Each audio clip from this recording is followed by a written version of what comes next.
Greetings, one and all. How are we doing tonight? Hope everyone's had a fantastic day. We all have had ourselves a nice day. And we are excited to jump back into our little Blind React series, reacting to Hunters the Parenting.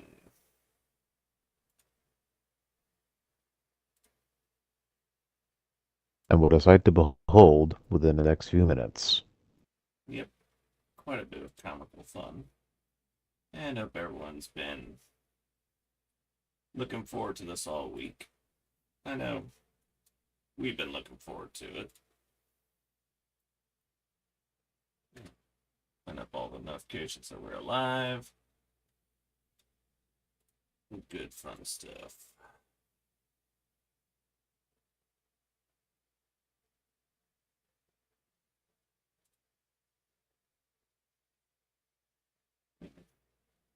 As you see, but 3.5 is shown. By all means, access it. And Yep. upon the completion of this one, there's other videos that should demand your interest before we resume with 3.6. And yeah, seems Kick's having a little field day with their chat, it seems. But yeah. So I'll have to try that again later. But oh well. Alright. Yep, this is Blind React to us watching a series by Rava Alphabusa and the guys who made the If the Emperor Text speech device. And yeah, all the other Blind Reacts we've done are on the channel page, so enjoy. And let's jump into 3.5. Oh, and a link to the original videos and channel and playlist are in the description of this live stream, at least as far as YouTube goes. As far as Kick and Twitch, it's right there on the screen. So, And I would recommend exploring the remainder of their content long before the emergence of this one. yep. So, Behold Hunter the Parenting, Chapter 3.5, The Blender Crusade. Assault on the Elderly, a financial horror. yep, 3.5. Yeah, this will be fun. Hey, Copper, how's it going? Hope you enjoy our Blind React tonight, as it's going to be full of comedy. Alright, 3.5. Getting ready to go in And 3, 2, indeed. 1. And if you're out of the loop, by all means, examine our previous reactions. Yep. It's all on our YouTube. Alright, skipping that little trailer. No, sorry, that little ad video. 5 second. I fell. For a stark few moments, my world was motion. The light above me faded. Wind howled at my back. The awareness He's of a so good at sudden his own stop narration, isn't he? wasn't lost to me. I was happy to discover I had not, in fact, splattered, splintered, or spaghettified from impact. Victory for Big D! Oh, Finding yeah, little he's comfort in the bosom of the egotistical. dirt, I rise fearlessly to my feet. Yet as I glance about this mine shaft, I realize it's far deeper than my fall had made it seem. The glow of light above me is distant indeed, but I see soil and packed clay illuminated in some other clear light. That's when I turn, and what I see, it shocks me.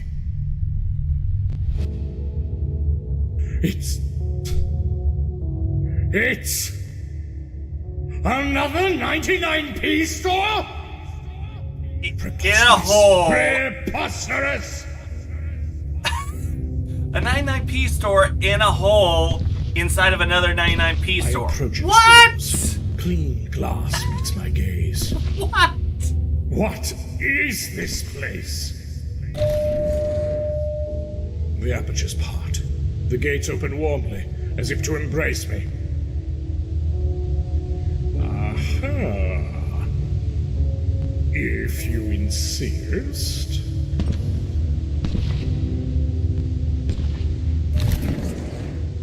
Inside. No workers approach me.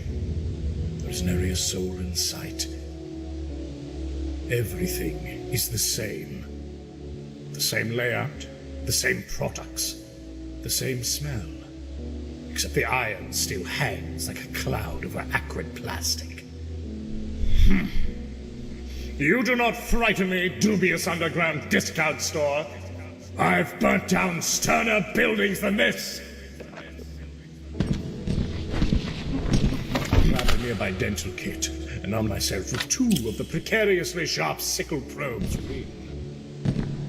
Hello? Is anyone here? Show yourself!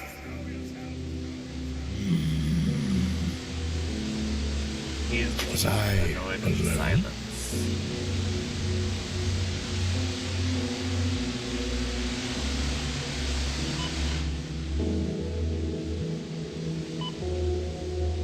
A noise rose above the silence.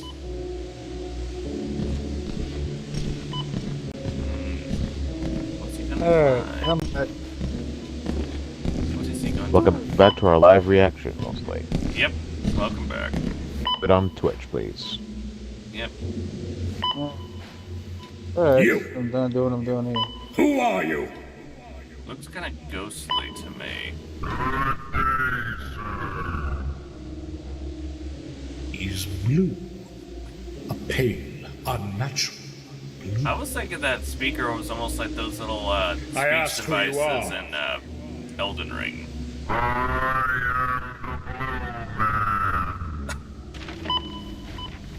Oh, really? Oh, Is look, that it's a a member of name the or a Blue Man title? group.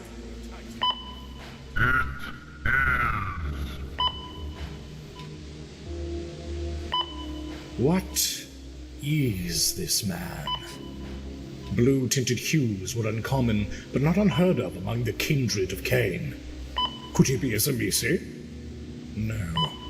His appearance was far too plain. Those decadent flesh sculptors rarely stop at Paused at 412. Okay. 2 things to mention here, and I'll be quick about it. First, Big D has stumbled into the realm called the Umbra. I covered this sometime in your previous live streams about basically defense between the material world and the supernatural one. Upon an area known as the Gauntlet. And the Gauntlet is the gate that grants entrance into one of 3 areas: the High Umbra, the Middle Umbra, or the Low Umbra. And it's often a reflection from what reality dictates or shows, but those that nears its borders. Mhm.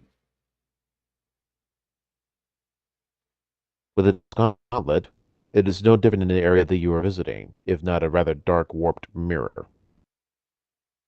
To venture beyond it, well, you're not going to be alive in the process, by much, unless you are supernatural in nature.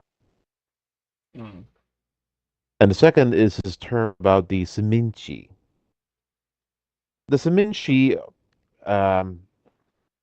let's just say that they are artists of the worst kind. Oh boy. An extremist group.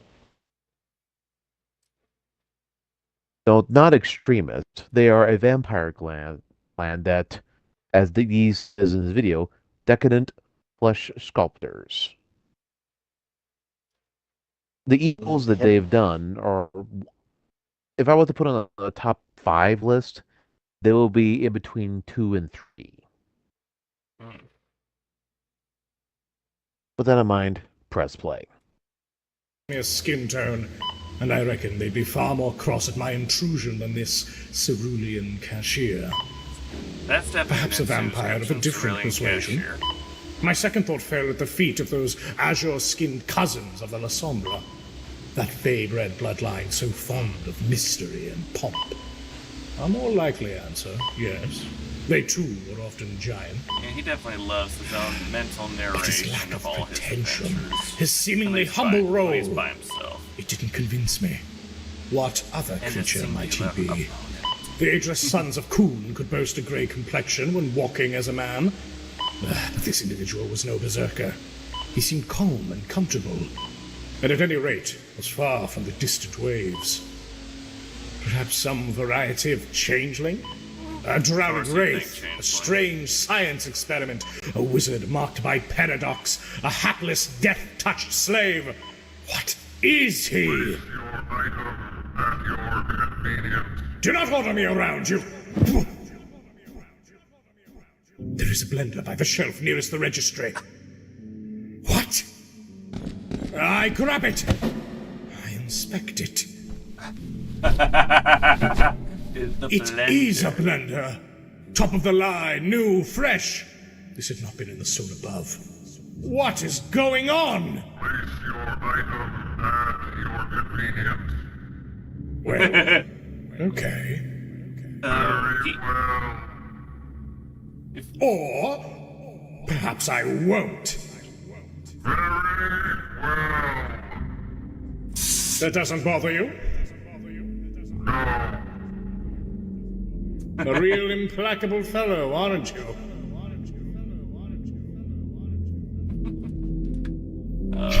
Epic. You're supposed to say something back! You are supposed to place your item at the registry. Yes, he's- At your convenience. This almost makes you think Of of course, of old boy. a One limbo, blow. but for Scan it customer good. service workers in retail. Right. Do you have a membership with us? No, thank you. Be so sure.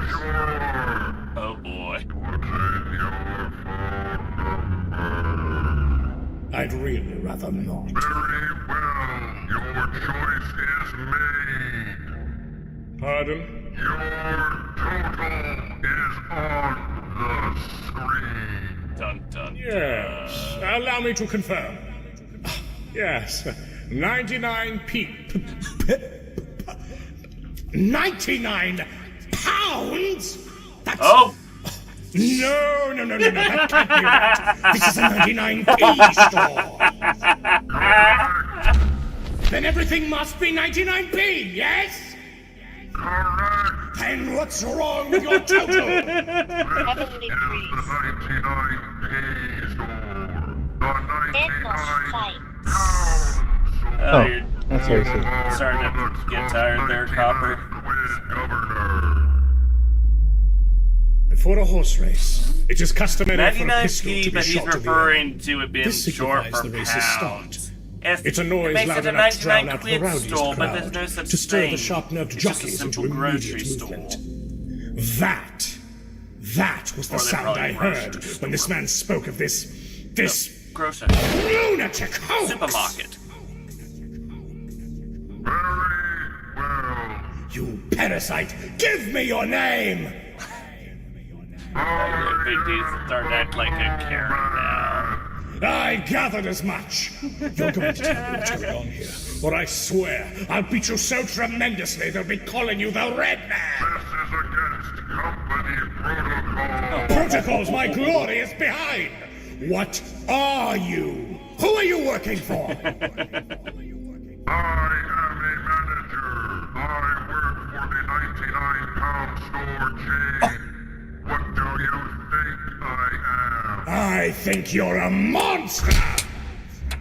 Oh, If you value your life, you'll tell me the truth. What are you doing here? we are here to grow. Grow? Grow what? Like weeds? We are here to grow. Each riddle you speak is another bone I break. The world of fathers turns to the world of sons, yet growth never changes. It is how it is. Pause. It is how it should. Paused at 9:22. Doesn't that line sound familiar to you? Does kinda have some familiarity. Well, And then, and hold on, I understand, Mhm. Copper, when you're tired, but you still want to dedicate to watching of the fun content. Oh, believe me, I know that In, feeling. Indeed, night and night, let the sound of our dialogue and reactions lull you to sleep. Anyway, the lines mentioned here remain a mystery as to the actual identity of this blue man. Some people propose that this is basically either a fae, given their eventual transformation that you'll see soon enough, Hmm. or but just a wraith reflection from one of the things that Big D mentioned in his internal dialogue. Either way, my own personal theory is that this would be a fae. Hmm. A fae that basically found itself in its place, like a C character. Like, I now realize that I exist. I have no idea how it has happened, but yet I exist. Therefore, I should do what I think I exist until lore is added to me. Hmm. Beyond this, other people have theorized that this guy is potentially Uh, the Houdini that Big D had supposedly killed. Oh boy. Either way, the actual mystery remains that until it will be later revealed. But as to the lines that Blue Man had made mention of, it reminds me more in the Warhammer universe between one of the two Chaos Gods. What is assimilated with it is as it is, or about growth. Hmm. Fair point. And that's Copper's like, I was asleep last night before you went live. I want to make up for it. We appreciate the dedication, Copper, and the loyalty. Hmm. The effort's made. Yep. And loyalty is a very important thing to us.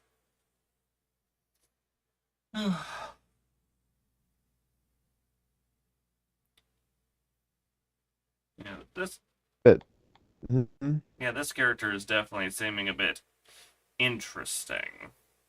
Almost makes you wonder if someone would make a parody of Elden Ring where the character talked like that through those little whispering objects. Would be quite comical. It would. However, my Fey theory remains a theory. This guy is too banal for that kind of existence. Hmm. That anyway, the dialogue. I'm trying to get to that outside of Copper's support. It reminds me more of either Nurgle or Sinch. The blue gives it away, Zinch. It is definitely Zinch because obviously blue. That or this is a whole SCP scenario. SP scenario. Secure, contain, protect. Um, Essentially analog horror or creepypastas. Somebody decided to combine all those into a singular fan fiction lore, where one organization, SCP, basically secures, contains, and protects any and all such creepy and supernatural events, and records, like scientists analyzing a problem about their nature, what they do, and how to make sure it doesn't get out to the real world.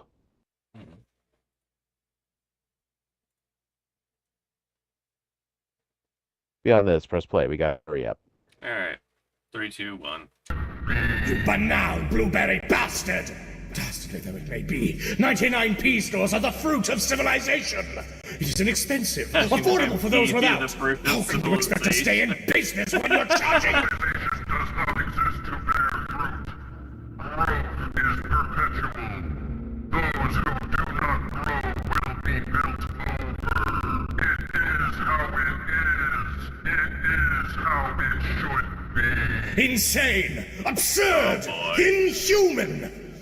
Look to our projection sheet and you will understand. He is showing me a sheet, a projection of the future. Numbers and diagrams, foreign hieroglyphs, a mess of senseless words. I cannot comprehend it. Invest now. Grow. We will be coming soon. Oh boy. And I got an ad. Oh, it No, you won't! wasn't an ad. I'll Just drown a you in the dirt! part of the story.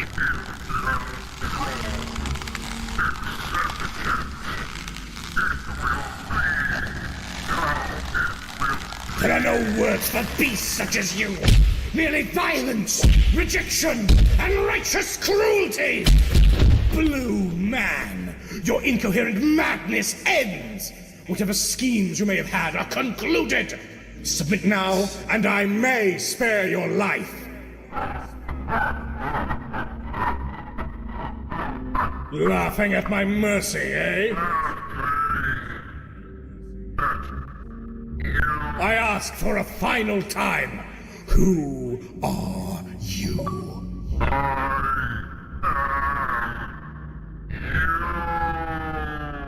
Dun dun dun. Of course you.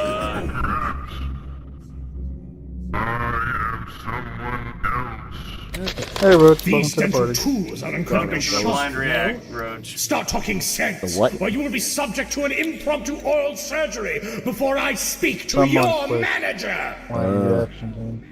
Yeah. Yeah, we're doing a blind react to a series called Hunter the Parenting. It's on YouTube. So, yeah. This.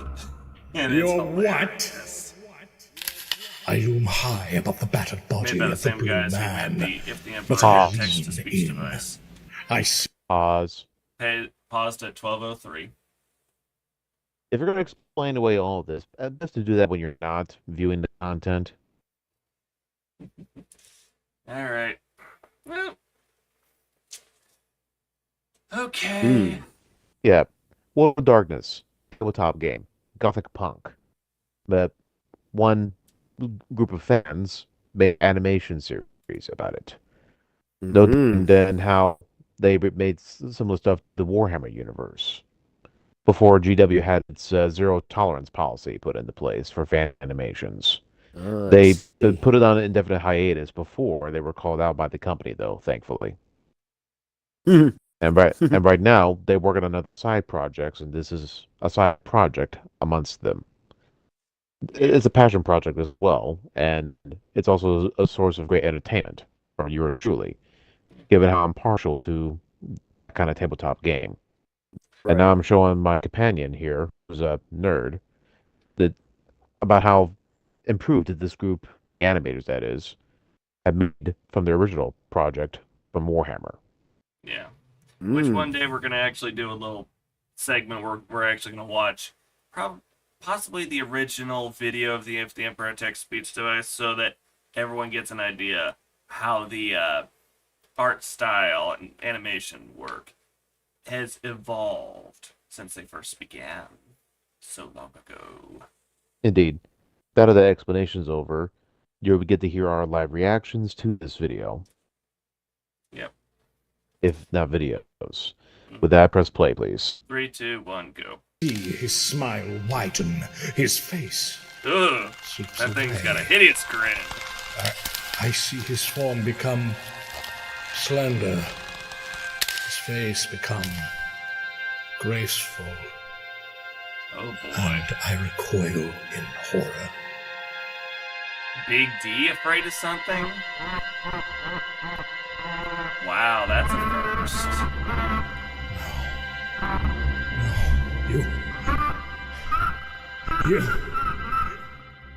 You're dead! Whoa, that thing is hideous. Man, Oh, he's awake! Oh, thank fuck we're not getting sued. Who's getting sued? Mate, you slipped. Clearly not seeing this wet floor sign. It was here the whole time. At Zaxby's, And I you got can lemon it. pepper any way you want. Get lemon we pepper skipping in wings, 3, lemon 2, pepper 1. sandwiches. It wasn't. It was. Giles Zach wasn't here Space, the I whole take it time. that's local to your state? Sure was. Which means, of course, that Pausing real 99p quick, LLC at is not. time of 1313. Yeah, it's one of the local chicken restaurants around. I know we got one that recently came in, like, within the last year or two, nearby place I usually do my grocery shopping at. Haven't tried it yet. Duly noted. I rarely go beyond Michigan, therefore I have zero idea what is common in such states. Yeah, I've only been to a handful of different states, so I'm trying to get to know all the local cuisine and such. You don't get exactly too much on that when you don't get to see them all. Yeah, I still think Georgia is some pretty good cooking, although I'd love to definitely try New Orleans. Would be so delightful. With that, press play when you get the chance. 3, 2, 1, go. Not legally liable for any damages you may have suffered from your failure to follow company safety protocols. Dwarf, sad face. Foolish woman! I stopped relying on courts of law years ago. As super interesting as I think whatever you just said is, you need to get out of the back here. Employees only. Very well. Just as soon as I get that blender. Oh my gosh!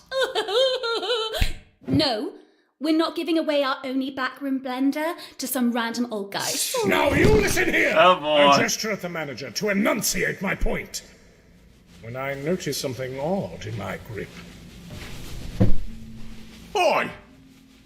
What the hell? Where'd you get that blender from? What? I, How did you... Bring him up. Giles? Whatever. Just congrats! You found your blender, 99p. Go make it snappy and... Giles, get him the hell out of here. All right. Come on, Kevin. Heaven. I follow. But I cannot talk. The blender in my hands. It was quite a nice model. Luxury, even.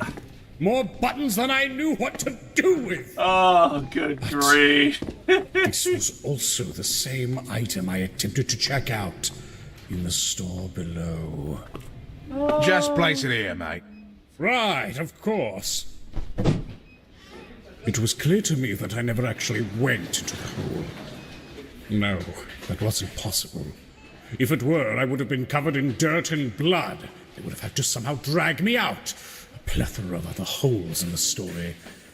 The entire altercation with the Blue Man could have been, or more likely was, some strange subconscious dream. Man, I'm crying from laughter on As this. droll as that is, I am no stranger to the odd prophetic dream. But to awaken with an object in my hand, the same object from my encounter. Of course, it was no mere dream. Right, big man. 99 pence. Ah, of course. Crap. Wait. Do you have a problem, mate? Oi! I came here Have with the 99 money. pence on the dot to prove a point. But I unthinkingly used a pence to check the depth of that pit. Oh, Dreadfully shit. sorry. I suppose I'll... And he just screwed up his back. chance of proving Kevin The shelf wrong. near the registry. Is that all right for me to put it here?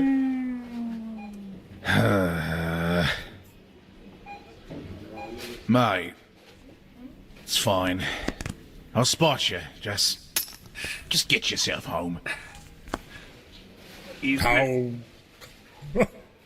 unexpectedly kind. Yeah, well, don't chalk it up to that. It's near closing time and you've been nothing but trouble since you got here. Besides, you had a nasty fall. Don't think either of us want any more trouble from you tonight. Oh, how right you are, Giles. Thank you always so nice when you have a Yeah, cashier willing I to won't forget this favor. willing to Till give next that we meet. generosity. One time me and my ex-wife were in a spot like that, and our cashier actually did help Nothing us quite out. sparks one's faith in humanity than a bit of I am not mercy, joking on selfless that. That was charity. an awesome This was Thanksgiving. precisely what I needed to refresh encounter. myself. Seriously. Moving out to the streets, I felt a bit more Especially since some liberated in my line bratty of questioning. teenage I chicks were peeked going and through the talking shit fog. on us. Whatever had happened there in the back Having more in rooms our of the basket 99p than we store, had a that veil was of both bolts to real pay and for. unreal. And we're pulling Breaking stuff apart out. the truth of the And, matter would be hard. Yeah, they talked But the smack. entire Cashier encounter showed was kindness and it's like, strange thank you. and sad. There must be a secret here, some key to turn to discover what exactly caused that oddity. But whether I discovered it or not, one thing was certain. There was something strange about that 99p store. And that pit. Yeah, it is a bit strange. There we go. But you get to prove Kevin wrong. Can you just imagine his reaction to this? I take one last look at the place from afar. It was almost a celebration of misery and truth. But at least for now, it held a purpose, a service, some justification for it being there. Kevin had given me much to act on. There was much to see to ensure my own gambits could proceed as planned. I couldn't justify stopping everything to get a closer look at that pit. But soon, sometime soon, I would be back here. Probably to stalk on Gargo's snowflakes so boy has breakfast. Sooner or later, fair retailer, I'll learn your secrets. I turn for the last time and return home my champion. For if nothing else, I prove Kevin wrong 100%!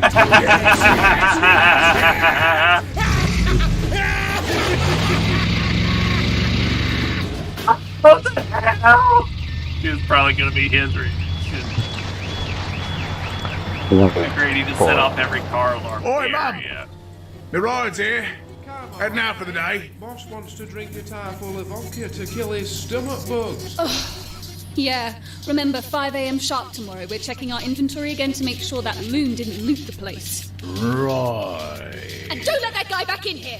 Sure thing, boss Or lady. else it's your job, sweetie. Oh boy. Right. So long as you understand that, have a super duper night. Okay. All right, Spit. Get to it. Attaboy, kid. Oh boy. Finally, with the clods gone. What do we have? Yeah, I wonder. That's a lot of freaking numbers. Come on, pick up, pick up, pick up! Hello? Hi! Hello? Hello? Am I audible? Hello? Ma'am? Hello? Am I audible? Ma'am? Ma'am, talk into the receiver! Hello? Talk into the receiver! Hello? Ma'am? Hold your tongue for but a moment. Timothy! Timothy! Dear, aid me. I see you speak into the hole. Of course, thank you. Hello? Is someone there? Hello, ma'am. Polydora, sweet daughter! I didn't expect to hear from you so early. Very sorry. The technological ingenuity of our modern East Anglia impresses as much as it perplexes. It's fine, man. Phones are just a fad. Anyway, wanted to talk to you about something. Oh, sweet pumpkin pie. Do tell me everything's all right. Yes, ma'am. Everything is super hunky-dory. Except, well, we had a strange old guy show up at the store. He found the entrance in the back. Oh boy. A security breach. A security breach, ma'am.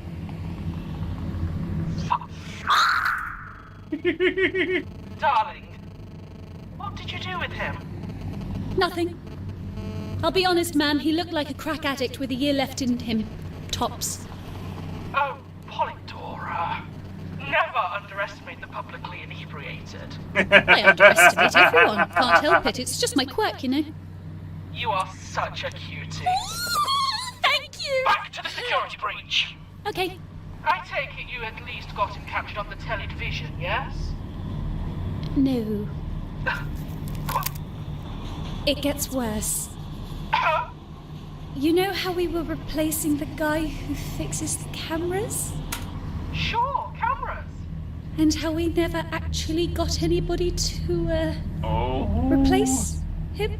He was just too powerful. Sleep well, Copper. Well, because of that, we don't have the store surveillance footage of the old guy. Oh. Executive neglect. What are we running here? The Empire? Circumstances beyond our control, I'm sorry to Do say. we have anything beyond a description? Oh, we do. He wound up tripping and falling on the ward. And when he fell, stuff fell out of his pocket. Like, for instance, a weird sack full of unopened prescription medication. Oh. Tell me what I want to hear, dear heart. Good news first, it's an antipsychotic. Oh, this isn't a problem at all, actually. Polydora, dear sweet Polydora, I could just eat you up. No one will believe him if he goes spouting off about it. Lovely, lovely, lovely. Thank you, ma'am. And good news the second. We have a name. Oh, do tell. The name is different than the one he gave me, though. His name was Kevin. Which, first of all, what a horrid little coincidence. How funny. Oh, But boy. here, in his pocket, it's definitely Anthony. Anthony. Yep, 100%. Anthony Sausage. Uh-huh. Anthony Sausage. It's the name on the bottle. And Tony Sausage. Tony Sausage. That sounds... Like an alias? Oh, come now, Polydora. Some people are just named Sausage. It's a perfect family and surname. Ooh, you're so right. Oh, I so am. Anything else? Yes, well, the only thing left is that I think it's an American prescription. Uh-huh. Yeah. It's 8 years expired too, and it's apparently from a pharmacy in Norfolk, Virginia? Oh, funny how things turn out. Yes. Funny. They're just Keep an eye tiptoeing on around the. Sausage, won't you? If you happen to see him again, do be sure to give him a great deal on our prescription medication.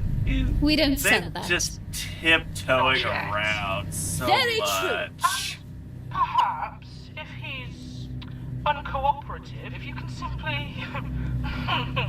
I mustn't say over the telephone. Understood, ma'am. Always a delight to speak with my Polydora, most beloved of my beloved peaches. Of course, ma'am. Toodaloo. Do Oh, stay boy. safe out there. I will. Thank you, Lady Regent. Oh. The Camarilla. Oh boy. And the one that got Kevin into the vampire fold. Oh boy. That's gonna be most interesting.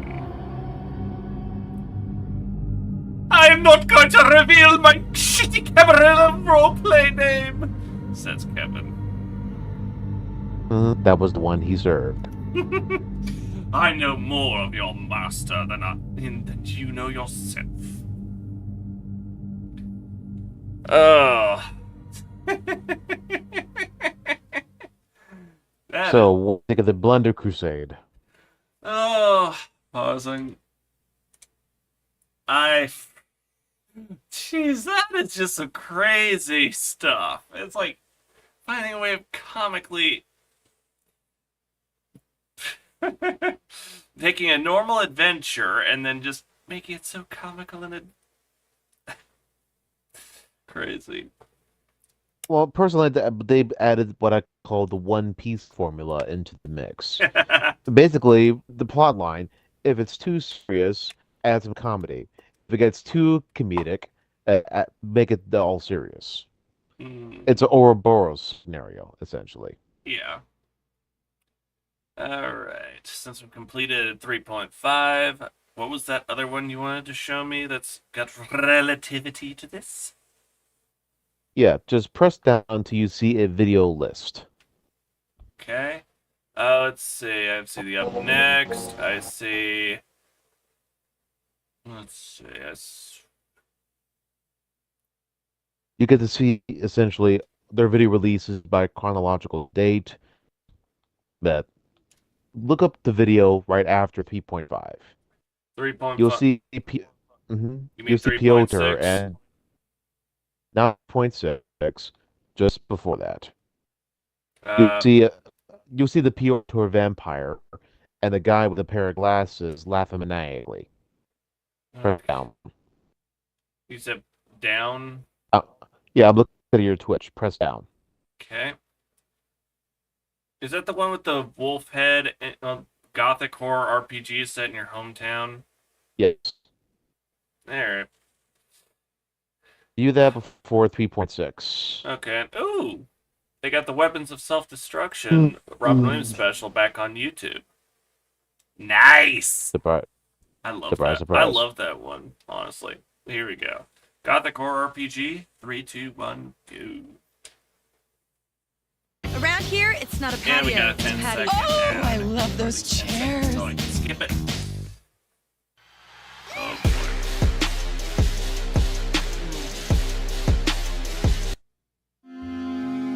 Alright. So there's this show, it's called Under the Parenting. We write it, and you might have seen it.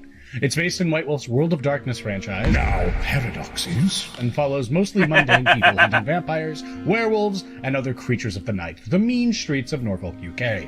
A lot of people in the comments section report really liking it. So, thanks, guys. But lots of comments also mentioned they'd want to learn more about the setting. Not just hunter or vampire or whatever beastie of the week we present, the wider world of darkness. We got those comments a lot back in the old TTS days, but with Warhammer. And this time we thought we'd act on them. So that's this. So, if you want to get into World of Darkness, let me be your guide.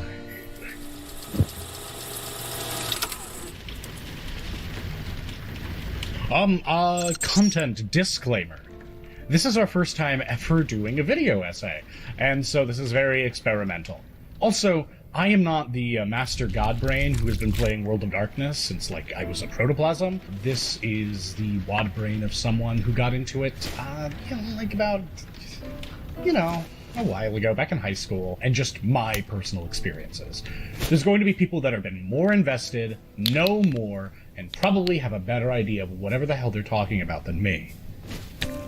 But I've got quite a reasonable perspective on things, and I like to think I know what I'm talking about. Cut this. This was a completely unscripted ramble. No, you, Station. I'm Speaker D.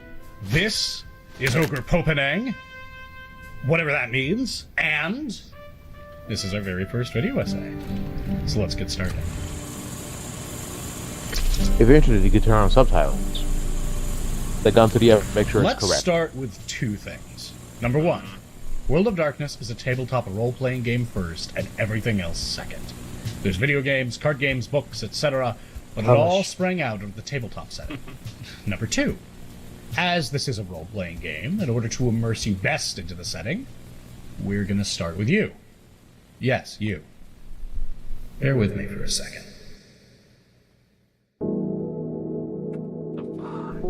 Have you ever gone on a solitary walk at night? You walk under the pale glow of streetlights. Shadows smother your familiar surroundings. No one ahead of you. No one behind. No one but the faint sound of passing cars and an infrequent, dull hum. It doesn't really matter where. A suburban cul-de-sac, some dark corner of a city, or maybe a dirt road in the country. It doesn't really matter. Have you ever gazed up at those buildings, the ones cloaked by night, and wondered, what secrets are they hiding? Who uses this place? Who's in there? That weird farmhouse you always pass, the crooked sign. The apartment above the boutique store, whose lights flicker rhythmically in the night. Or maybe the suburban home, the one choked with weeds we've never seen anyone enter or exit. But you've always spied that same rusted car in the driveway.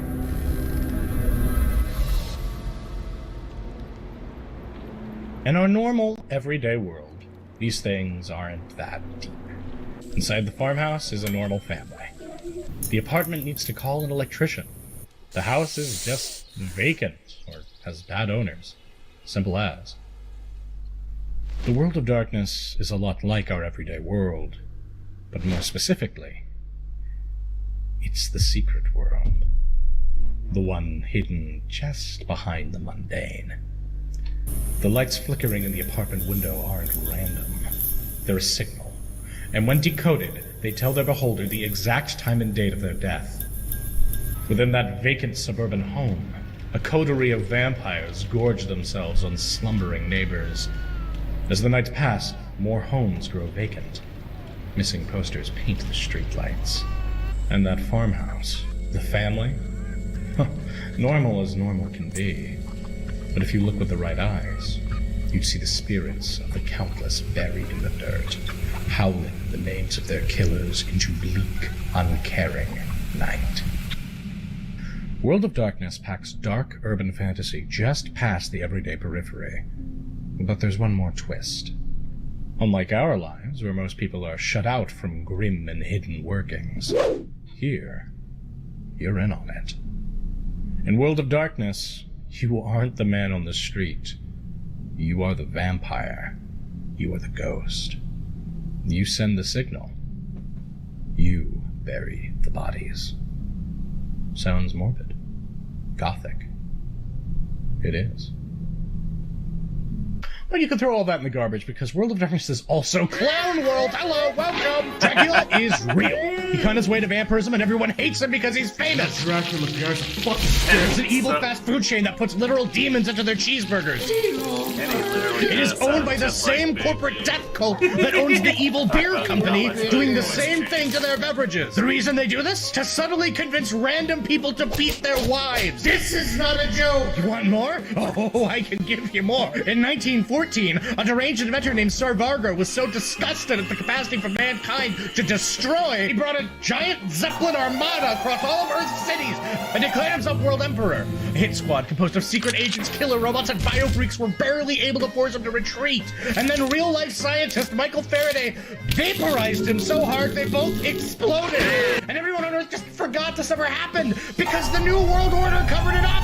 I feel insane! And I'm not even talking about the steampunk explorers fighting Nazis on the Hollow Earth, or the ancient kingdoms of the Lizard King. The setting is off its shit! It's got some pretty crazy stuff in it. All unlike that my is canon. maximalist lore drop, it's also cool. Let's take a step back.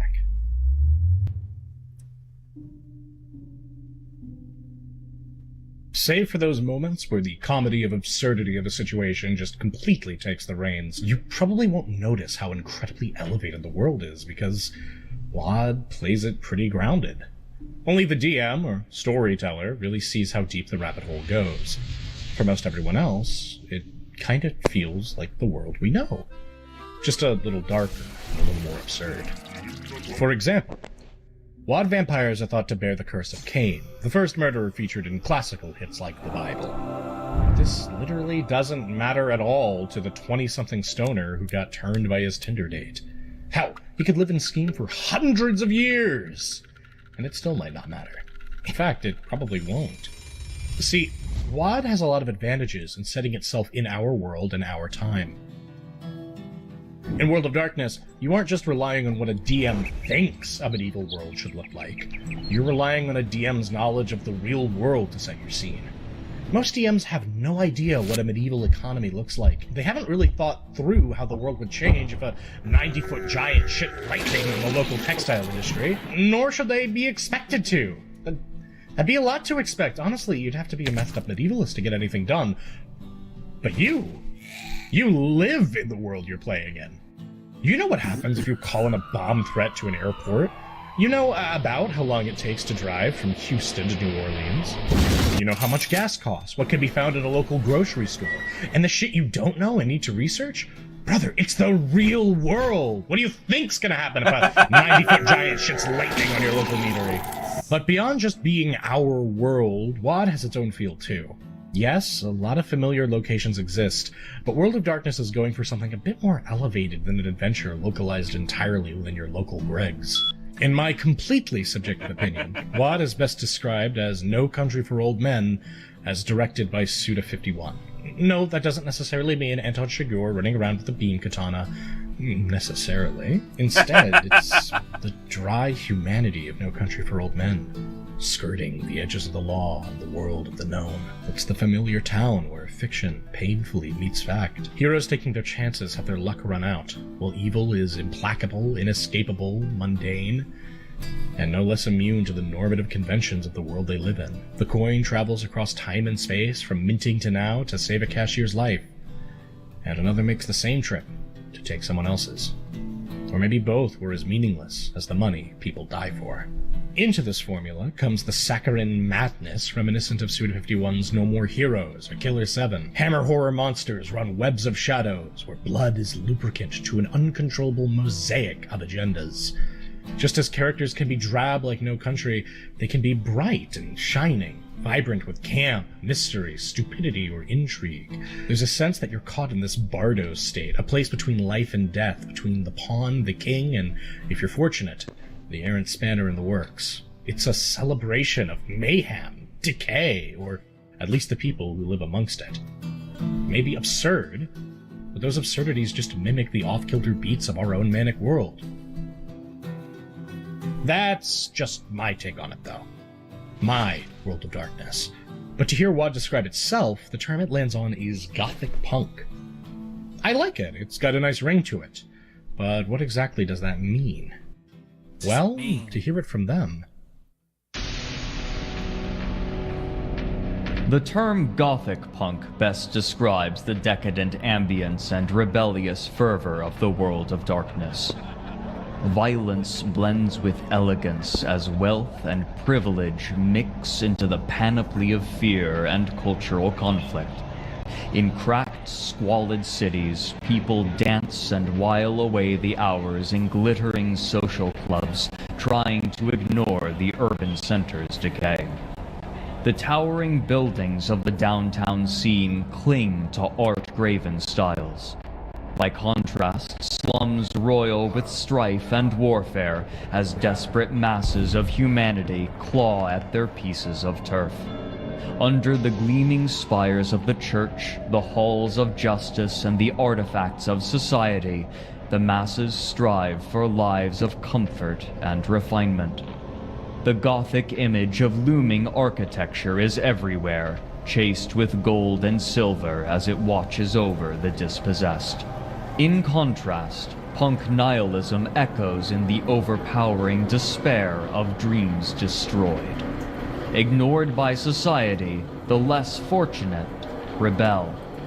The upper classes revel decadently in their wealth, while gangs, criminals, the insane, and the deprived maraud through crumbling neighborhoods. The buzz of technology is nearly overwhelming, as disenfranchised groups revolt through shocking displays of brutality, art, faith, and mysticism. The world careens down a fast track to self-destruction, and everyone wants an escape.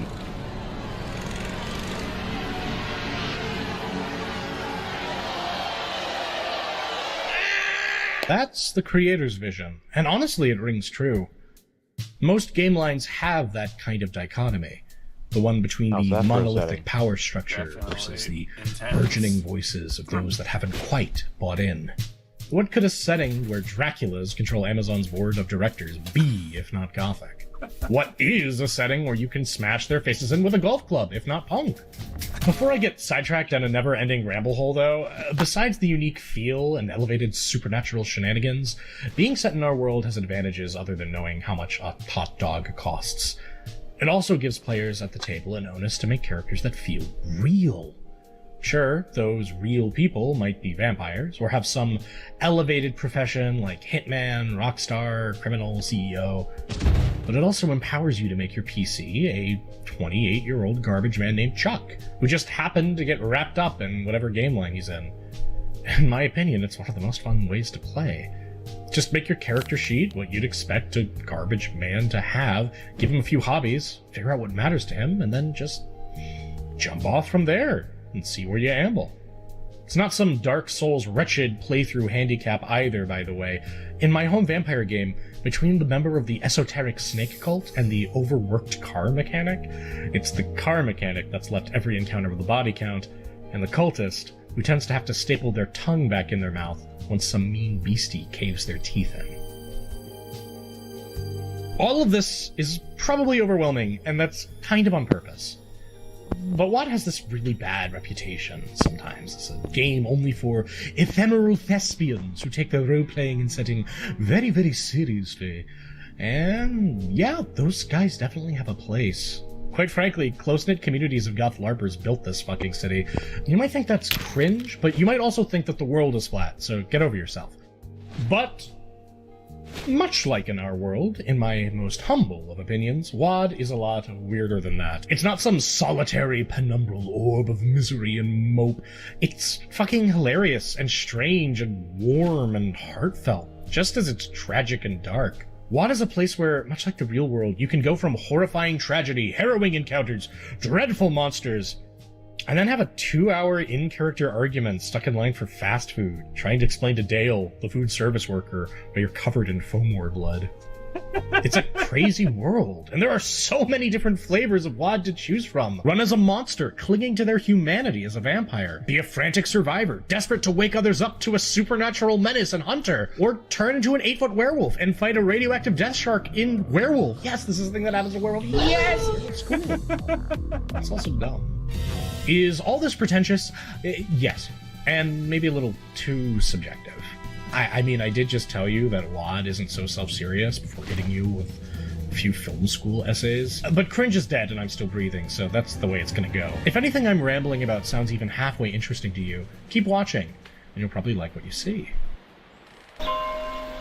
Part 2. Game Philosophy. Oh. Before I keep selling you the legend of John Hender's hammer, though, I should tell you how WoD earns the accolades I've been heaping on it. Most TTRPGs are built on the famous 3 pillars. That's combat, exploration, and social gameplay. Some games flex especially hard on certain pillars. Pathfinder 1st Edition wouldn't be Pathfinder 1st Edition if you weren't busting the mechanics open like some multi-armed gunslinger tycoon of the action economy.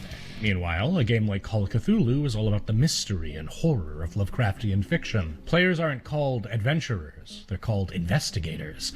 And that's because the game focuses more on the pillar exploration than rushing down Yogg-Sothoth with a blicky and a pocket full of dreams. Likewise, as you probably guessed, World of Darkness is the role-player's roleplay game, with emphasis on your character first and everything else second. Therefore, it leans most heavily on the social pillar. What does that mean? Essentially, if you're tuning in for Vampire Diablo, then there are better games for you. The systems here are built around drama, suspense, and politicking. Combat's fun, but it's also incredibly lethal and risky. Any schmuck with a shotgun can get lucky and remodel your face into a vertical conversation pit. Unless, of course, you're a werewolf, an 8-foot-tall killing machine of Gaia's vengeance and fury, except for also, no, it's still possible. Just more difficult. You're not invincible. No one is. In WoD, the game isn't usually about plundering a dungeon. It's about maintaining whatever stressful life you're presently leading, struggling and changing as you bounce between unseen agendas, all while fighting to make your own possible. WoD is ultimately a game about the players, their decisions, their goals, more so than other RPGs. You set your agenda. You decide what's important to you. Your storyteller's there to guide you, to challenge you, and ultimately build a satisfying arc. Different game lines have different ways to approach the more social, character-driven aspects of the game. These approaches are universally interesting, and something I'd love to go more in-depth with for individual game lines in later videos. Here's a few in a nutshell, though. In Vampire, you play as a monster, forced to drink the blood of the living to survive, struggling and compromising with your darkest self to retain your humanity. It's an experience best summarized in the signature phrase, "A beast I am, least a beast I become." In Mage, you are an enlightened will worker with a unique gift, the near limitless power of magic. And with that magic, you can quite literally change the world. The question is, how will you? Do you have the right?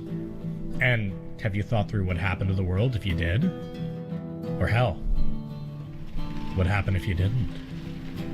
Wraith in particular has a very strong concept. You're dead and gone, a verifiable ghost with a whole world of ghost politics and ghost intrigue surrounding you. But all of it is artifice. At its heart, Wraith is about moving on. Your goal isn't to become king of Ghost Mountain, it's to confront your death, accept it, and leave your character behind as bravely as you can. This act of confronting mortality, of essentially starting play with a character who ideally won't survive, it's very interesting. I think it's pretty powerful and bold. And the only reason more people don't play it is because another player at your table contractually has to whack you with a horsewhip all game. It's very weird, kind of adversarial, but it can be good. Only play it with your rabbi, your priest, your polycule, whoever you trust. But hey, you want to hear more about combat? Let's go. Depending on the kind of creature you're playing as, you have different systems working to keep you more alive than the average Joe when some psychopath is belt-sanding your skull in half. But no matter what you are, you need to plan your engagements, at least a little bit. Fight dirty, try to strike first, strike fast, strike when the guys you're trying to decapitate aren't staring directly at you, because even if you'll probably win a fair fight, you could also suddenly and unexpectedly not. This more realistic approach to combat not only encourages you to fight sparingly and find other means of resolving conflicts, but it also gives you, the player, a leg up on even the biggest of bads. This is because the metric for oh fuck for essentially everyone in the setting is 3 to 6 people with shotguns hanging out somewhere they don't expect them. That statement on the dangers of combat shouldn't be confused to mean every beastie is a pushover, though. Vampires take bullets like love taps, a werewolf pack decisively wins the M1 Abrams matchup, and mages can essentially deal with anything so long as they've got prep time. But whether you're running a hunter's cell, a vampire coterie, or a wraith circle, they're called circles? Anyway, no matter what your boy band is called, the thing that can give you the edge over supernaturals more powerful than you is this. The base rule for everyone else in World of Darkness is something to the effect of, fuck you, got mine. Most greater societies, organizations, or deeply troubled people tend to go it alone. When they confederate, it's usually on deeply unequal footing, with strangled ambitions and treachery around every corner. Predatory people act like predators for all the good and all the ill that nets them. So that's a strength for your special group, who, ideally, do not all hate each other and or are not actively plotting each other's death. Ape together strong, so if tactical plastique placement fails you, know that just having a circle of dependable friends and allies is a hidden X factor in a world like this. For those paying attention, yes, you're goddamn right, the power of friendship is meta in World of Darkness, just like it is in real life. This shouldn't be taken to think that all supernatural creatures are weenies, though. Vampires juggle dumpsters, the Fae can shoot death beams by playing the ukulele. It's just that even with that kind of firepower, damage in combat is kept somewhat realistic. Mark Henry is a very strong lad, but if I ran him over with an 18-wheeler, his strength would not avail him. Probably. Maybe the best way to view it is mostly realistic. It's not as if there are painstaking systems meant to reflect getting your wounds infected or whatever. In fact, as dangerous as combat is, you can sometimes pull away with even the faintest of odds. Case in point, I have one memorable story of a game where one of my players very bravely leapt out and started doing kung fu shit at a group of heavily armed PMC door kickers. He beat the snot out of one, but was seemingly oblivious to the fact he had put himself point-blank range with his rear to a man with an automatic shotgun. This should have been the end of his character, for despite their kung fu moves, they had no protections outside of their leather jacket. Yet, somehow, that bastard managed to walk away, not just with their life, but with nary a scratch. Is that because it's a dice game and I rolled the worst damage in the world? Yes, but it also illustrates a point. Because on the other end of the spectrum, you have moments where getting shot point blank with a shotgun does not result in a small boo-boo, and instead bypasses powers granting invincibility and immortality. This is best seen in 5th edition's Conquest of Prague, a lore event where a surprise shotgun blast turned the perfectly chiseled face of Camarilla faction leader Hardestaff the Younger into a goopy splattering of extra spicy alphabet soup. I'm working on the fact my that the guy spaceship had a design near and complete space mastery engineers. of Ventrue super durability. Personally, I've had it both ways. The combat isn't realistic in the sense that things are Yeah, I'm a little realistically, tired. I've been and you have to make cleaning sure your wounds pretty don't much get all infected freaking with day, viral mechanics and shit. inside and out. It's And realistic then we in the had a sense that nice combat little is confusing, tumultuous, thunder and lightning storm, which took the power for outside of about Werewolf, 2-3 not hours. typically that combat focused of a game. So when it Oh, does wow. happen, So that combat was fun. accentuates the social consequences of battle, namely the risk of death. So why then, if it's so dangerous, would anyone get involved in combat? And got another ad, and oh, bollocks. Death is coming for us because we were never supposed to exist. Okay, we got a Final Destination That would be trailer. great.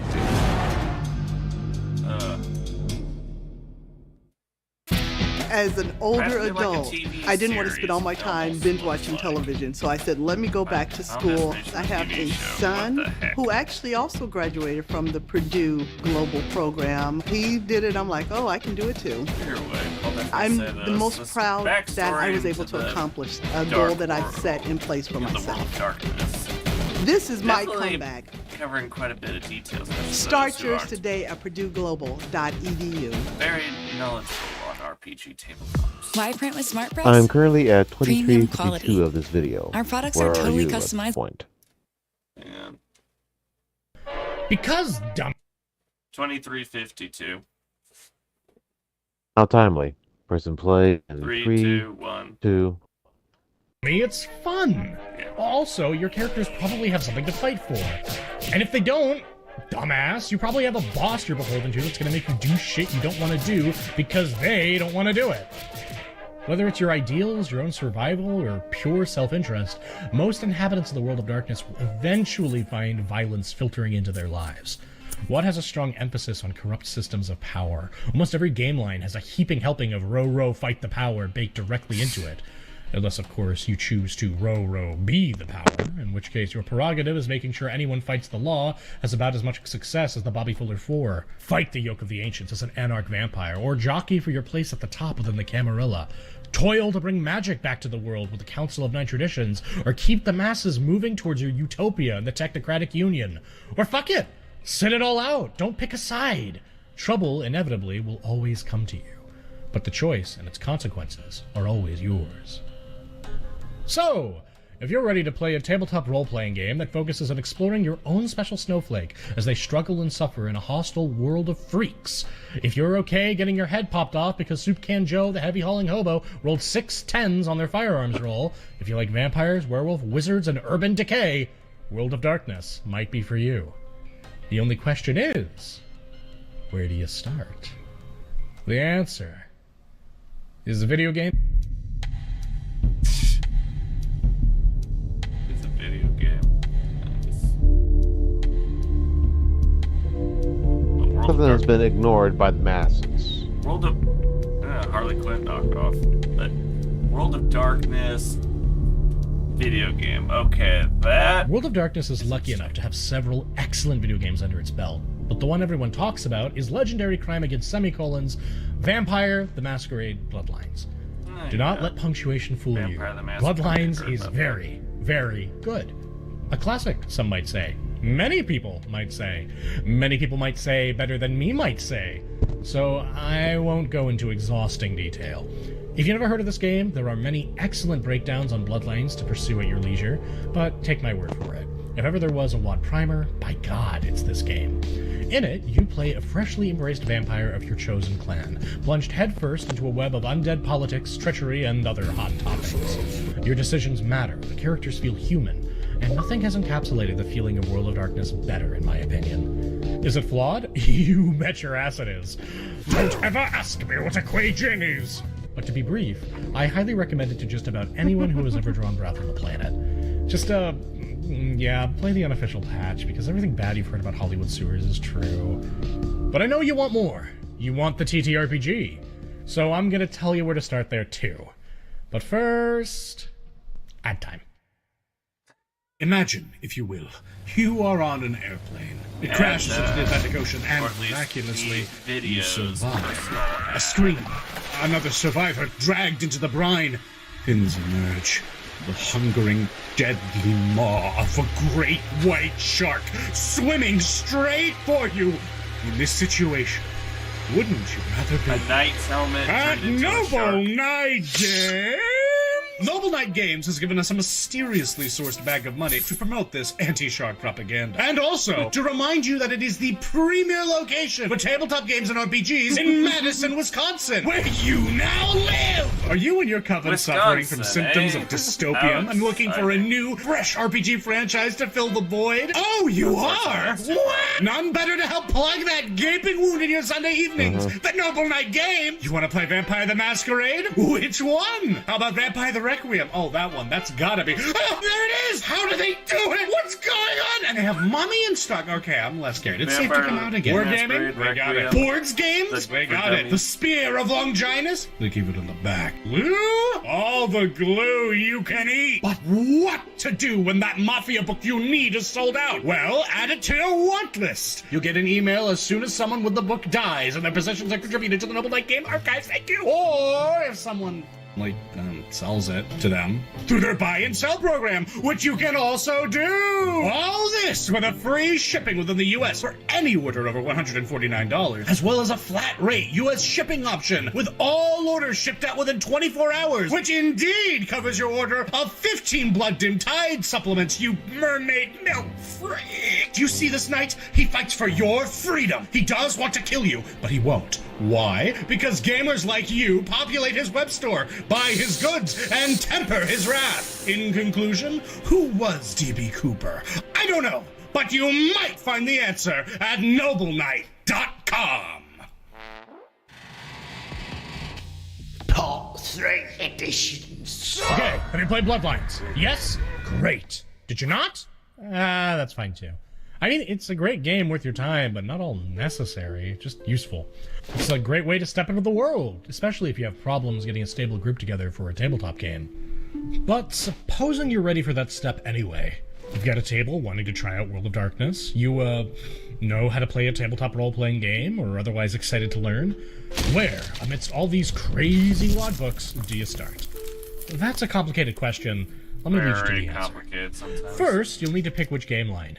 Each game provides different creatures for you to take the roles of, different themes and toolboxes to play around with. For instance, love everything I've talked about with combat. Werewolf is, and always will be, the most combat-focused WoD game. Start your search there. Want intrigue? Every game line does intrigue, but few do it as well as Vampire. Or fuck off, disregard all of that. You think elves are cool? Play Changeling. Cast a mighty spell and play Mage, if you fucking dare. Play whatever. All the shit I talked about in themes is optional. You can make any kind of game you want with these systems. I'm just covering what the default is slanted towards. Here are the issues you're going to run into, though. For one, WoD has been around since the 1990s, and it can be easy to get overwhelmed by choice. Which book should I play? Which edition is the right one? Etc. That's number one. Here's number two. Despite the wide bevy of WoD games, they're not all updated to the latest edition, 5th.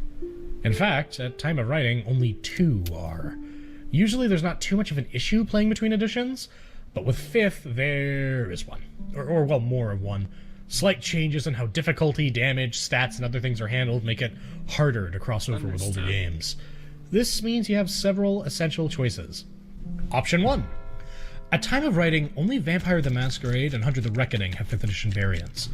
Thus far, compared to earlier games, 5th edition games focus on smaller stakes and slower XP growth with weaker characters. This is done in service of creating a more intimate feel for the players. And it works! It focuses on making you feel less like a character in the World of Darkness and more like a person. In my humble opinion, it's quite successful at that. Early trends involve bigger factions being weaker and more flawed, and more of the onus is on the younger generations to fight for their place in the world. I have overall less to say about 5th edition, largely because it's pretty self-explanatory. Pick it up, play it, and enjoy. Just know that everything else has yet to fully arrive. It's a strong addition, and I'm sure the best is yet to come. It's also worth noting, if you watch the very excellent LA by Night and New York by Night live plays, this is the version of the game they're playing. There are new resources being pumped out for 5th with increasing regularity, and it's not going to remain the edition without all the other goodies forever. I'm just giving it slightly less focus, just because there's fewer caveats here than other places. But it's genuinely worth your time. If you want to run a vampire or a hunter game, this is definitely the place to look. Option 2. 20th Anniversary Editions. Before 5th edition, the edition of the land was WoD 20th Anniversary. These were released, get this, in celebration of WoD's 20th anniversary.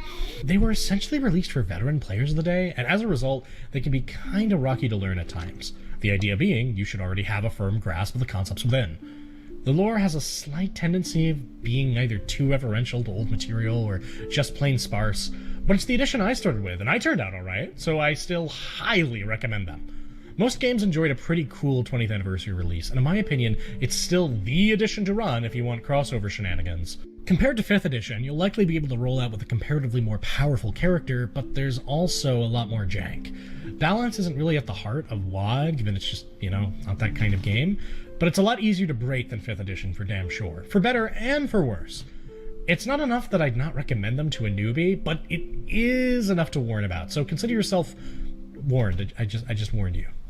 Despite these caveats, though, outside of the occasional weirdly worded subsystem, it's not like 20th Anniversary is a major downgrade. In fact, I know plenty of people who still prefer playing this edition to the newer ones, and I can't really blame them. Even for games with 5th editions, if you wanted to run a vampire game where you're all elders and not snot-nosed neonates, fuck it, 20th ain't a bad choice. These editions are hideous, lumbering monsters. You'll notice I'm insulting them a lot. That's because I love them all. I don't own just one 700-page Mage 20th Core rulebook. I own 2, and one has a weird stain, and I don't know where it came from. 20th is also so accommodating that you can easily just take older supplements and quickly adapt or even straight up use their adventures, powers, merits, and flaws in your own game. Even if the content you're looking for is ancient, you can probably dig through any old WoD book and find something that can fit in your game with a few tweaks. My friend Odoroshi once ran the prehistoric crossover module Midnight Circus for our home group of 20th anniversary characters to great success, even though it was originally printed 2 months after my birth. Sure, a lot of the content aged poorly. A lot of the content aged poorly. But the underlying concepts and many of the characters and situations were fun and easy to translate to 20th parlance. The parts that didn't, well, our storyteller just filled in the gaps with her own original content, got rid of the stuff she didn't like. It's not just modules either. Area splats, faction guides, hell, even some main game lines have languished in earlier editions, but it's all still accessible thanks to how adaptable the older storyteller system is. I mean, think about it. Before the D&D 5th edition reprint, could you imagine running classic Tube of Horrors in the modern system? Well, you could with WoD. I mean, not Tube of Horrors, but, Evil Circus Hell and this crab thing. Anyway, the TLDR is this. If you want to play Werewolf, Mage, Changeling, or Wraith, or if you have a style of play that clashes with 5th's design philosophy, 20th is the spice you're looking for. Have fun! Option 3. Stygian Madness. Sadly, not all games got a 20th anniversary release. Some games have languished in their sordid states for eons with barely an errata in sight. They are few, but they are infamous. And some people really, really like them. Essentially, if you're looking to get a rousing game of Demon the Fallen or Mummy the Resurrection, you're going to be looking at old rules. Fortunately, these are going to be relatively self-contained and explicable within the language of their own text. WoD game lines be like that. I cannot advise much in this juncture, for I have rarely afforded myself such terror. I've used Demon the Fallen rules for NPCs in certain games, and it was universally a harrowing experience. It was like being submerged in the dim waters of the river Styx and losing all that I am. That being said, the games have their cult followings for a reason. Be brave, play them, and have fun. But know that if it's your first time, it's probably a bad idea to start here. It won't be too challenging once you have a game under your belt, though. Sensodyne Clinical White gives 2 shades And whiter teeth, ad. 24/7 Yeah, sensitivity about 30 protection. seconds I worth. recommend it. I paused at 36:20. So while the ad plays, what are your thoughts? Definitely makes me interested in trying it out. Would definitely be some interesting comical brother would play it. Bigo Bigo! Possibly. I know you're back to work, but summer Good break's fun just a idea. few days away. Skipping We should do ads. something. Option 4, Chronicles of Darkness. What second did you Oh, pause boy. at? This one is... It's going to take a hot second. Minutes Here's and 20 seconds. Sometime during the run of WoD, the developers decided that enough had been done. Okay, paused at 36:24.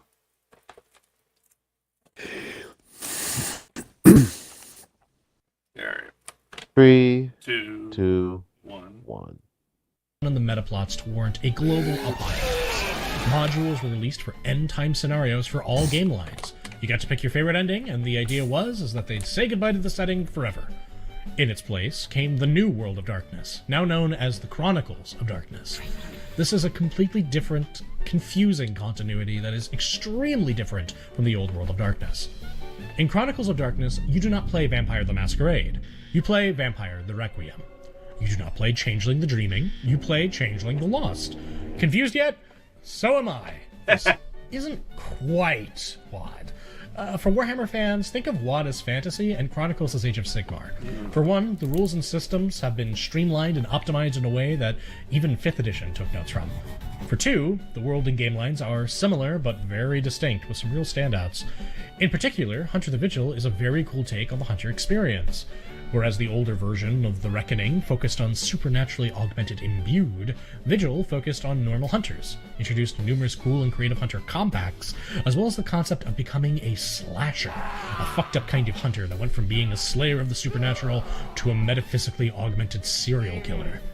H5 no longer focuses on the imbued, and I think that's because Hunter the Vigil just kicked so much ass. Changeling the Lost also gets its fair share of accolades. Changeling the Dreaming is well known to be somewhat inscrutable, difficult to understand, and a massive glowing orb of madness floating silently in the classic WoD catalog. Changeling the Lost simplifies the story a bit. Instead of playing as the Fae, you play as someone cursed by the Fae, which grants a very distinct play experience. It also makes the games radically different from each other, to the point where I'd almost warrant to say the Lost is just its own weird little thing. Chronicles is still getting updates, such as an actually living mummy game and several unique permutations like Deviant, Promethean, and Geist. If it tickles your fancy, it's not a bad idea to check out, but you should know that if you're looking for World of Darkness books, Chronicles is something different, so be aware. Now, all of these different ways to play may sound intimidating, but don't worry, there's even more. WoD Dark Ages, WoD Wild West, WoD of the Victorian Age, WoD's incredibly vibrant and legendary LARP scene. There's a lot! Fortunately, it's not all half as intimidating when you realize the base mechanics of World of Darkness are all incredibly simple. Better still, for all their sub-variants and additions and blah blah blah blah, outside of the unique gimmicks for each supernatural subtype, the core mechanics deviate very little between the games. That's because every mainline book you aren't playing can serve an additional purpose as a bestiary. Your non-furry friends deny you the opportunity to run the werewolf game of your dreams? That's fine. Throw a mid-level Get a Fenris into their condominium and watch the fireworks. The sole exception, of course, is 5th, but even then it can be done. It's different, but not that radically different. Part 5! Mechanics! So how simple is it? Simpler than D&D, to be honest. The core mechanic of WoD is this. All editions utilize a simple D10-based dice pool system. D10s look like this, and character sheets look like this. At character creation, you decide which skills and attributes your character has by filling in the dots with the game's allotted budget. Dots represent how good you are at something. 1 dot is below average, 2 is average, 3 means you can make a career out of it, 4 means you can make a great career out of it, and 5 means that you're one of the best in the world. Someone with Strength 5, for instance, is one of the strongest people on the planet. Someone with Medicine 5 might be an internationally acclaimed neurosurgeon, whereas a med student might have Medicine 1 and a nurse Medicine 2. So, putting that into practice. This character has 3 dots of firearms and 3 dots of dexterity. They're a good shot, and they're fast to boot. Unfortunately, a blood-sucking freak of nature is running right at them. They need to put those skills to good use. They need to roll to shoot that bastard into the Stone Age. When making a roll, you take a relevant attribute with the skill you're using, in this case dex and firearms, and count their combined dots. Then you just roll that many dice, and boom! You'll have a target number, usually 6s, and everything above that on the dice are successes. Tally your successes, and that's the result of your roll. In this roll, we got 3 dice hitting our target number, so we've got 3 successes. A direct hit. With rare exceptions, this is essentially how every action in the game is performed. Want to stab a guy? Dexterity plus melee. Want to not shit yourself on a first date? Charisma plus expression. Easy peasy. The advantages of this system are its ease of use and flexibility. Example. Firearms' typical function is to point guns in people's directions and pull the trigger. But if you wanted to field strip a gun, it's also what you'd use. You could also use it in an investigative sense. Perception plus firearms to determine what kind of gun scooped some poor victim's brains out. Hell, if the storyteller is feeling especially kind, you could probably use it in a social encounter too. Impress your fellow gun freaks by speaking enthusiastically of your rifle with charisma firearms. Alternatively, if you're about as intimidating as a baby capybara, as a last-second desperation ploy, perhaps you can scare off an encroaching foe with a sick display of gunmanship. Manipulation plus firearms. Roll high, or else you might catch a hollow point in the skull for your troubles. Are these combos the only combos you can use for such things? Absolutely not. Sometimes actions can actually be accomplished through multiple combinations of skills and attributes. For instance, a storyteller might allow you to field strip a firearm with the firearms, technology, or craft skills, but not all roles are equal. The storyteller may require more successes for roles they think are a stretch. I typically wouldn't disallow a Dr. PC to synthesize a drug using medicine, but I might make it easier if they used science, chemistry, or botany instead. Personally, I love letting my players get creative with skill use. It's the same reason why I encourage most PCs to have a few useless skills. Sure, your 2 dots in law might seem useless at first, but when the party face fails to convince that cop that you definitely 100% know nothing about the string of disappearances you've been causing, your Dark Horse law skill could be the difference between getting him to come back with a warrant and a prison arc. That's sort of the soul of what makes WoD, you know? It's got an incredibly easy to get into dice system that doesn't overly concern itself with mechanics bloat. It's not completely rules light, like Powered by the Apocalypse, but it's less hindered by exacting systems and I don't know. Item carry weight. What can you carry? I don't know. What the storyteller thinks you can carry. If it beggars belief, make a check. Okay, you'll know how carrying all that weight affects you. A good, adaptable storyteller and a gaggle of creative miscreants can have a hell of a time telling their story using this system. And really, what more can you ask for? Part 6. The end! And yeah, that's pretty much it. I mean, there's more. A lot more. Too much to willingly shove into one video. I could clobber you with tales of the spirited LARP scene, talk about all the incredibly poorly aged WoD supplements, like the Mafia book. Oh my god, Alpha loves the Mafia book. Next slide, get it away. Being honest, each WoD game line would take its own video to get into the gritty of them, the unique mechanics, themes, and other nuances. So, fuck it. If you want more videos breaking down individual WoD game lines, let us know in the comments. But for now, to avoid a deadly bloated mass, we'll wind down here. So, let's review. Step 0. Play Bloodlines. Step 1. Get a good group. Step 2. Pick your game and edition. Step 3. Pick a day, time, and place. And Step 4. Start running. Do all these things, and the world of darkness should open up to you. I love WoD. It's the most fun I've ever had rolling dice. I hope with this video and Hunter the Parenting, we've helped some folks get into this incredible game and community. And if we haven't... Failure. Perhaps next time. You have watched an Ogre Popenang video essay. Written That and was presented as by the Speaker Emperor D. of Mankind. Animated by Carl the Deranged, Garrett, Alpha Busa, and Like Dr. White. TTS, Emperor Script of editing Mankind, by Speaker automated D, voice. Erndil, Alpha It was Busa, the filter. and Dr. That White. was his voice. Audio composition. Yeah. Pretty sure that makes sense. YD for you. You.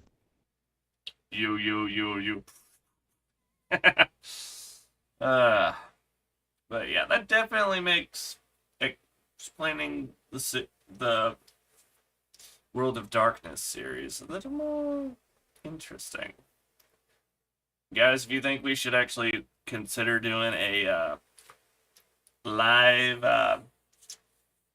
Also, don't skip the end of this video because there's a little Oblivion meme in the making. Now you tell me. Oh, never mind. Just jump forward to 47 minutes and 39 seconds. If I can find my way back to it. Without jumping. Yeah, stupid ads, I know. Okay, let's see about using the other one. previous video. We're at Bang Bang Burgers in South End. Rise Bakery in Greenville, South Carolina. We're at Malibu Apothecary. As a business owner, my Spectrum services help simplify my day. Spectrum is really the backbone of any of the business we do here. Everything we do is easier. No, your line of work, to where it will give you a 5-second ad instead of a Death is minute. coming for us because we were never supposed But the to question is, would exist. you want to? Oi! It's shorter by a few seconds. That would be crazy.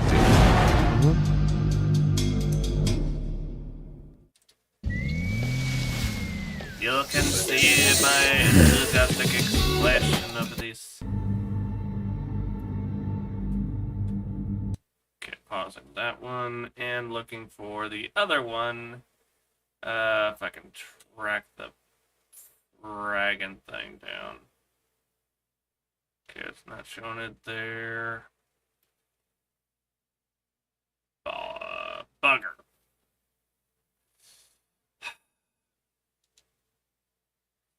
Not finding it. Find the recommended again. Dang it. And to top it all off with a bang, while we're on videos and give it a time frame involved, I recommend viewing 2 videos.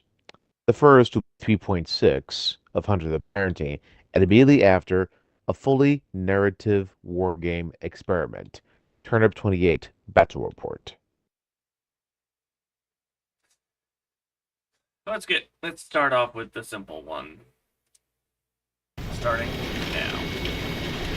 This was recorded in December of 2006. Wow, it's hard to believe 2006 was almost 20 years ago. I'll do it. Audio cost episode. Gamers, are we on? No. Very nice, making it look like a legit computer from back then. Like a Shadow Seriously, Hedgehog voice, or like just... That's a good voice. Oh fuck, okay, I'm And recording he's got now. World of Warcraft on there too. Gamers! Are we on? No, not yet. Oh, let me know. Yeah. We're on. Gamers! You have entered into the lair of the... And then I pause, right? What sound are you going to use?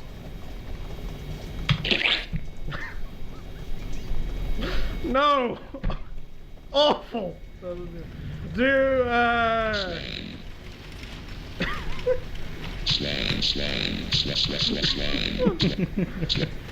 You know what? Just play them all at the same time. I think that'll be good. The Secret Hunters. You might popped pretty badly there. What? You have to say it too. Oh, The Secret Hunters. Also, you sound a bit like you're a bit more like an angry old man. Okay. The Secret Hunters! Thank you, Grandfather. I am stuck in the basement. Yes! Alright, now at the same time. No, I'll just edit the intro together later. Actually, could you say it again without the popping? No, I'll just fix it in editing. But I don't know. Beware, gamers! For the Secret Hunters are devoted to tracking down every code in any game to find all gamerist knowledge, and they will never, ever stop. Oh my ears. That's to say, we will never, ever. Fuck. Shit. We will never, ever. Because we are the... Cut this part. Cutting? Hell yeah, cut it! Ow! Anyway, that's the intro. Okay, first game is, it's... Bulba Feast's Big Break, produced by Sewerware Interactive. Bulba Feast's Big Break is the... Marcus, don't touch that. Okay. First installment of the legendary Turn the universe, mind you, but you're already seeing how original gamer podcast got started with this small parody. Yeah. This classic 90s collectathon is the story of stoutest bimbo... Actually, this game is not bad. First installment of the Definitely is this part of legendary your, Bimbo robot Bulba Feast thread. series. This classic collectathon is the story of stoutest Bimbo Bulba Feast, the adorable halfling journeying between various colourful realms and slaughtering the corrupt oligarchs that rule Bimbleton Valley in the name of revolutionary justice. Oh shit, is that what it's about? I mean... Boy, Marcus, like... Yeah? Ah, is that what this is about? What it's about... Sorry, and I know this is rude. 5-second ad. Everything okay? It's only A minor thing. You're definitely going to appreciate the video after this one. Yeah. Marcus, did you not play the fucking game? How was I supposed to have time? I was playing Green Eye 008. My god. That is No, seriously, such a I've been cheesy busy. way of trying to cover the actual name of that game. Busy what? Well, I helped Door with your runabout. I found the time to play it and I'm the only one in the house who does any chores. Oh my god, my legs were shot with a And the gun! one thing you've done all week before that was Well, what chores have you done in the past few weeks? well, if you let me count them up. No, please, go ahead. I took out the trash. You took the trash bag I had knit up on the counter out into the carport. I helped fix the runabout. You handed Door tools sitting on the picnic table.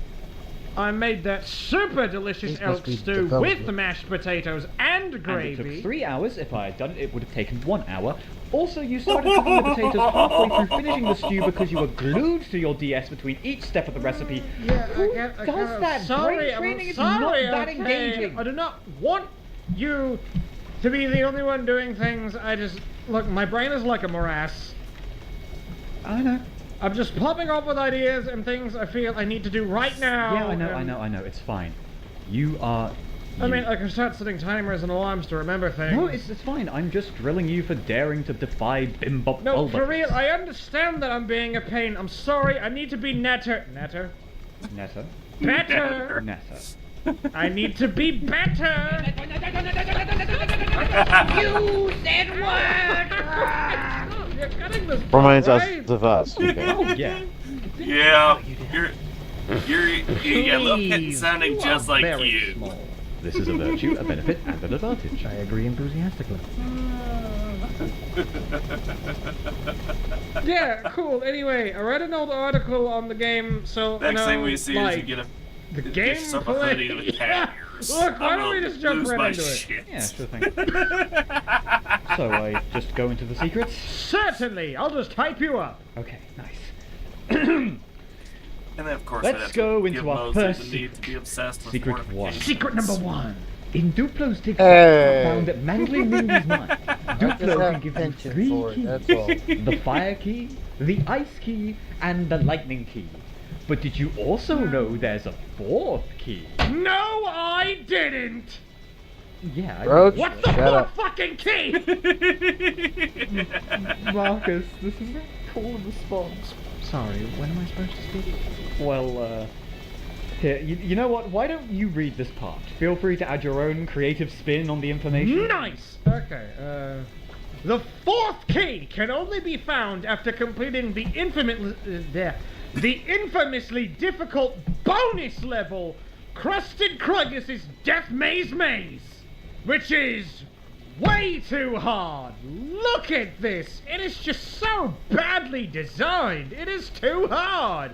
I'd rather have a gas leak 3 feet from my bed that kills me and my dog than play this You level. can earn I'd every rather have my fucking dad thing in have this an damn game. aneurysm and go brain dead than have to You really run don't have this to buy shitty nothing. maze. Horrifying. Pass the mic, I'm taking over. It's just my character. It's... After completing Except for the cosmetic maze, which fixes. isn't that hard if you know how to play the game, your reward is the corn key, which unlocks the hidden tractor transformation. Is that what it does? Sure is. It's mind-blowing. Bulba feasters the world over have actually made Tractor Percent playthroughs a vibrant niche in the community. What's tractor percent? I'm glad you asked. It's when you get the corn key as early as possible, complete the death maze, and play through the rest of the game, get this, as a tractor. Yeah, man, that sounds really... I can't lie, darling, that kind of sucks. It doesn't suck, Marcus! You suck! Alright, 7:56. Yeah. You know, I thought I saw a cheesy dad joke there. If a guy managed to repeatedly beat that achievement and play the game as a tractor, and his girlfriend was a big fan of the game, would that be a point where he could be bragging about, she thinks my tractor's sexy? Actually, no, but that reminds me of something entirely. What does the truck say over to the tractor? What? I love you, John Deere. Okay, I'm gonna give you that one. And I just went into somebody's room called Jenny. Well, okay. That's a coincidence.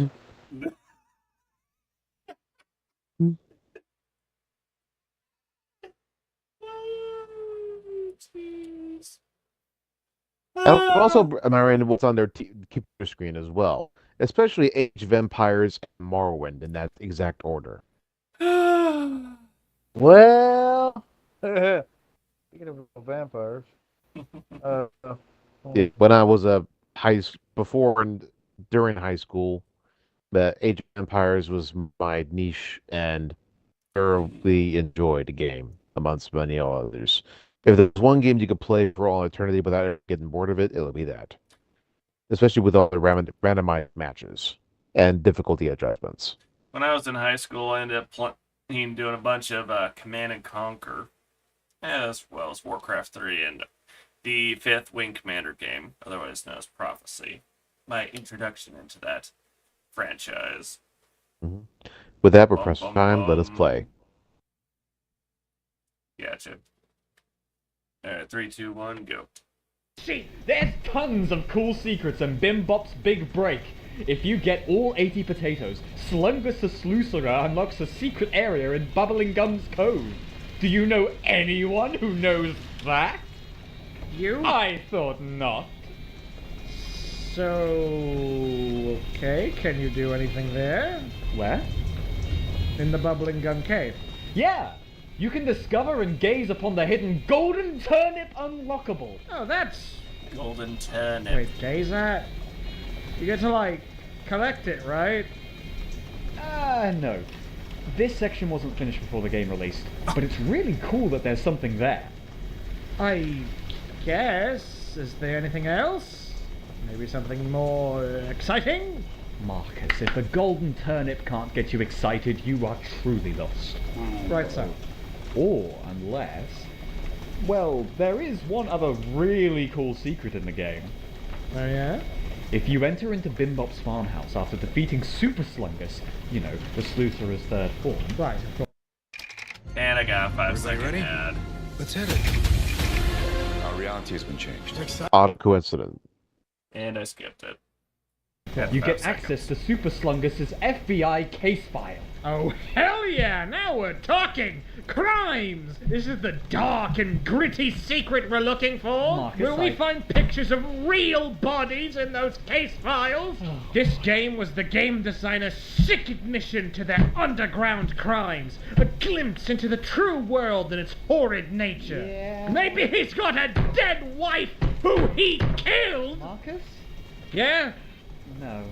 So, theory 2. Maybe it's all Okay, a I know dream it and they're ain't in far purgatory. from Marcus, you're the smallest, precious child.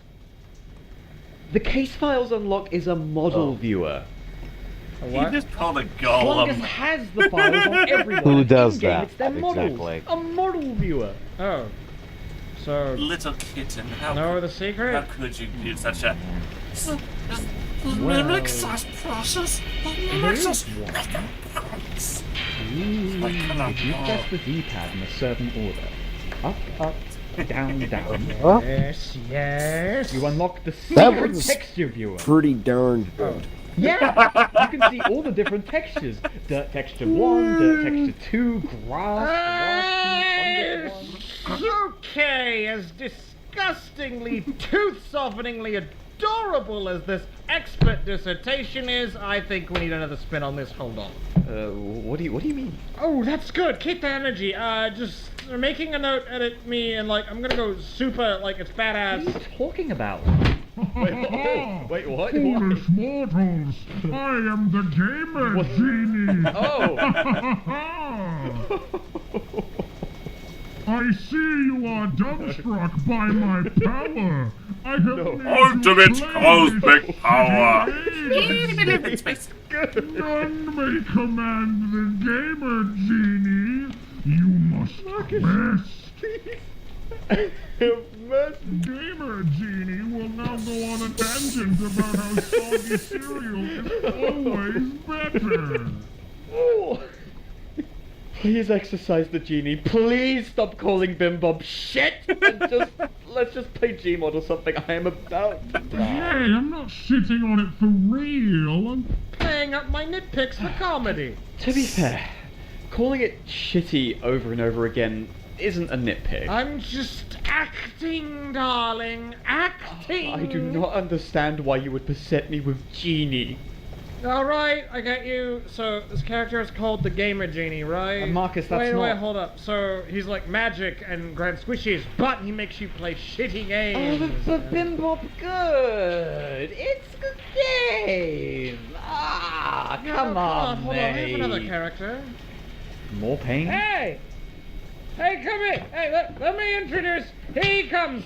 The Distressed Remembrancer! Yeah! Boy! Language? You taught me to. Remembrancer, what do you think of this game? Yeah. I'm ready to play the video game now. That's not... too far in, mate. Oh, gosh. Can you put your rage into words? As a servant of the game, Genie, I rate this game 4 bullets out of 6. Marcus, he's not gonna shoot, right? Opening fire! Oh my god! Holy shit! Those were the blanks, Marcus! Oh, fuck! You told me to make it Oh real! god, my door! Oh, just below is so deep. You... the ancient cut piece of globule dates back to the Iron Age. Now there's a bullet hole in it, and I care the No way! I'm not catching you! Okay, come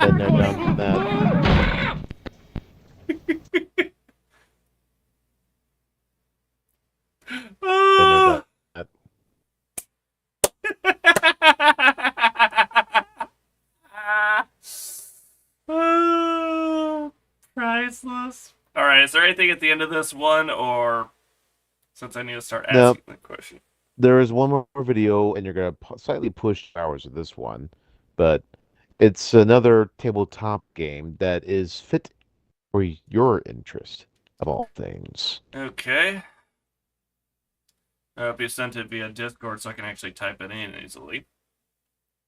No worries. Again, just access the tab within Roof Alphabel's profile. It's called A Fully Narrative War Game Experiment. Turnip 28 Battle Report. Well, let's see if I can actually get in there, because right now I just have this. Okay, let's see. How to... here we go. Alpha Busa. Alright, needs to look up... Yeah, they have a video that they released in chronological order, and you'll see a picture of a pig on the left and an old witch on the right, with the T28 symbol upon it. Okay, looking for a pig and a witch. Okay.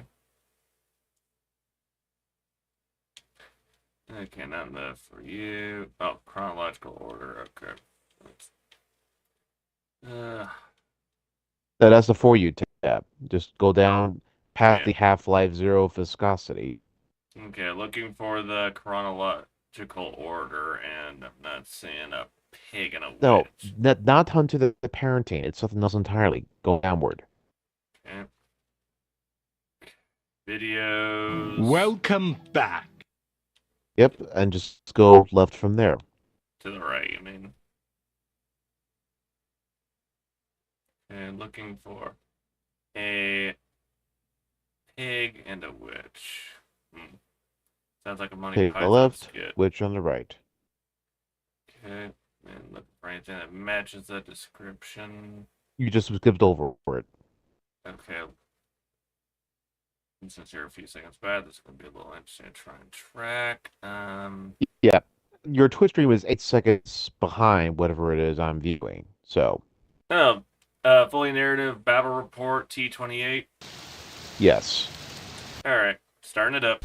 Access, connect, and view play the games with content, people and across the react. globe. This Download is Tango up now your and join the personal fun. alley. All right, since this At Harbor Freight, we Yeah, rigorously so test and refine our tools. Look no further than Harbor Freight. And before the ad is over, do you like Monty Python? You know I love Monty Python. I mean, their entire, all the movies and the skits. No, sorry, all the movies and every episode Once of the show. upon a time, in a land too close for comfort, there was a king, or so This is how we go about The town this. was, Monty in Python truth, game. self-proclaimed, and even the people he supposedly ruled over had hardly any respect for him. Kneg Carola, as he was known, of the 131st Anders Mash Footstubers, a regiment of ranked amateurs and cannibals with a constant yearning for MASH in all its forms.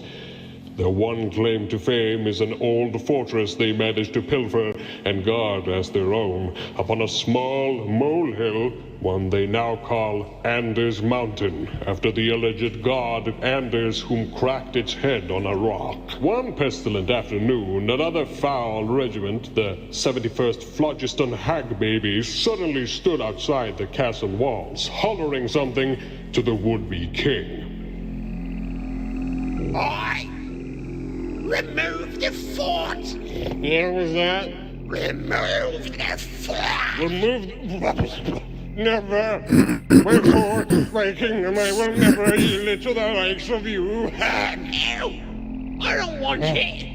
I was a god! Hey, Rose. Why, it's so nice and lovely and I like it! Give it to us! It's It's not in the funny. way! Game, The bro. man says the shortest route to the saloon is through here, but your fort is in the way! You know how you did how you Walk organized the around it. Minecraft fucking chest? Why? It's the principle of the thing! I would not Unfortunately let for you this step one, you a can't do the watered same. foot inside my kingdom. A single drop of your cauldron water will drive plagues untold through my land. This now shall be good for the legitimate swine! Seems we are at Free to an play impasse. game. Yes! I don't know how to say the P word. Opera is fucking elephant! The P word. Why, come here, children of the nation, to your stations. We are under assault. I know. And so, This entire after video the is a pettiest playable possible Monty Python disagreement, the war would begin in earnest. The Hag Babies had hired mercenaries, the great Proboscis, and the great Knight Brilgos the Jackalope Knight. Sir Knight, we must Maria. break through this wall. It is our only hope. We could simply walk around. Would we stoop to be the equals of snails? Would we model ourselves after the flat-headed worm? Would we curve our spines in meek submission before all in our path? No! Our path shall be straight. Straight to Lady Ignoralis Saloon for great hair care. For we are worthy. We are worthy. Whether human eyes should deny your health wealth care. On the other side of the wall, the soldiery took their position. The grievously crippled Grubhub, toady of the king, was called upon to take action and begin the fight on his front. Hi, welcome to Hell Wars, There's a Hellboys. hot I'd like fight? to order I'm so hungry. the Father Police attack. Okay. Attack who? Attack. Attack who? Attack. Who? Whoever is closest.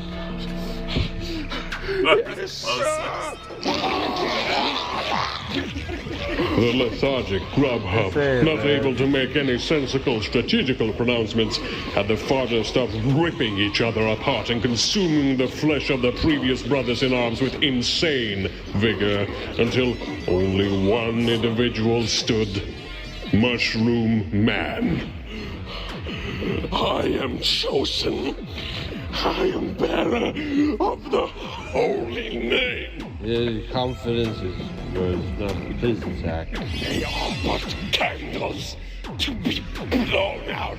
And so the Mushroom Man, last of his brotherhood, held aloft his musket gun and suddenly laid upon the enemy fodder like a Gatling gun.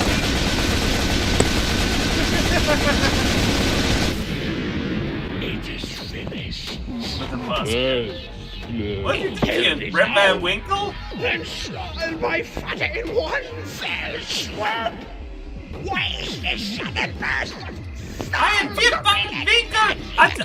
Would I command your respect? No, you demand my attention. It's a blasphemous shame, you.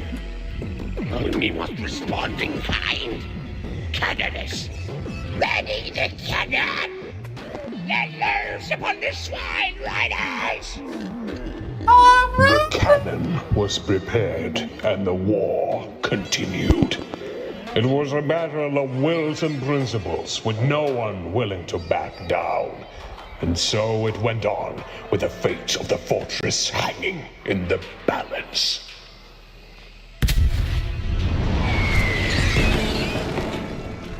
They shoot bombs! Bastards, charge Fatberg formation!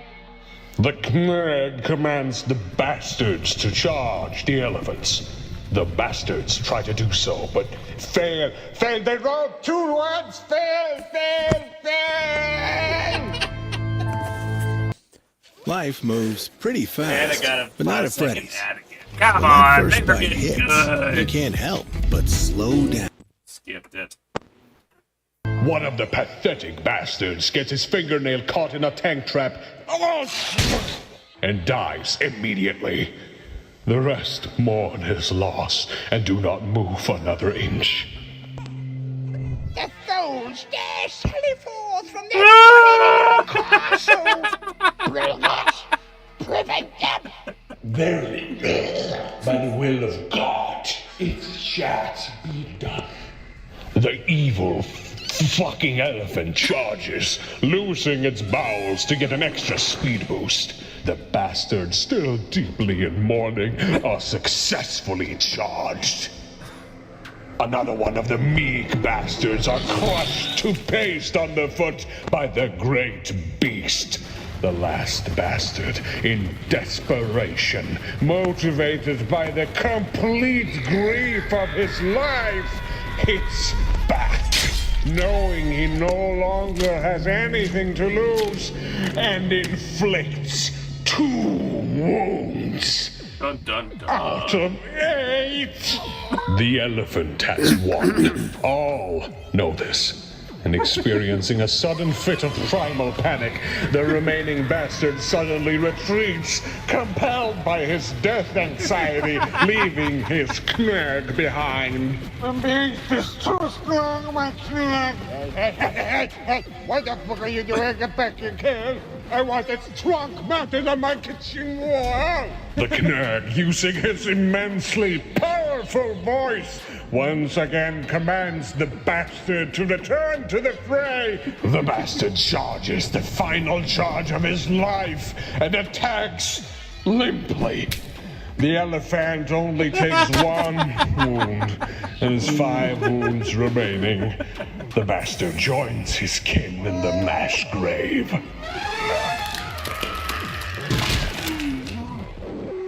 Okay, shoot or something. I feel like I'm about to faint. My blood sugar's really dipping. Forsooth, Elephantine! Kill this heathen! Bracing himself, the Knurg takes on the bulk of the elephant's charge, but being severely wounded, Carola struggles as his blow slides off the elephant's slick skin. The Knurg, in turn, slides off in retreat. The brute stand fast behind the safety of the walls, unwilling to rescue the Knurg from the onslaught of the elephant. Should we save that guy? Suddenly, The ancient wall fails the hogs as part of the wall crumbles and collapses under their feet. Grubhub, the toady, and Mushroom Man fall to the ground. Grubhub's already withered ankles shatter from the impact, but it matters not, for this fall has once more galvanized the resolve of the new Son of Man. That fall made my blood sugar spike back up. Let's do this! Shut up. My ankle. The cannon turns towards the Knurg himself. Are you waiting and force you kill him? Firing a volley of grape shot at the Knurg, the cannon inflicts a final wound to the Knurg and turns him into a fine mist.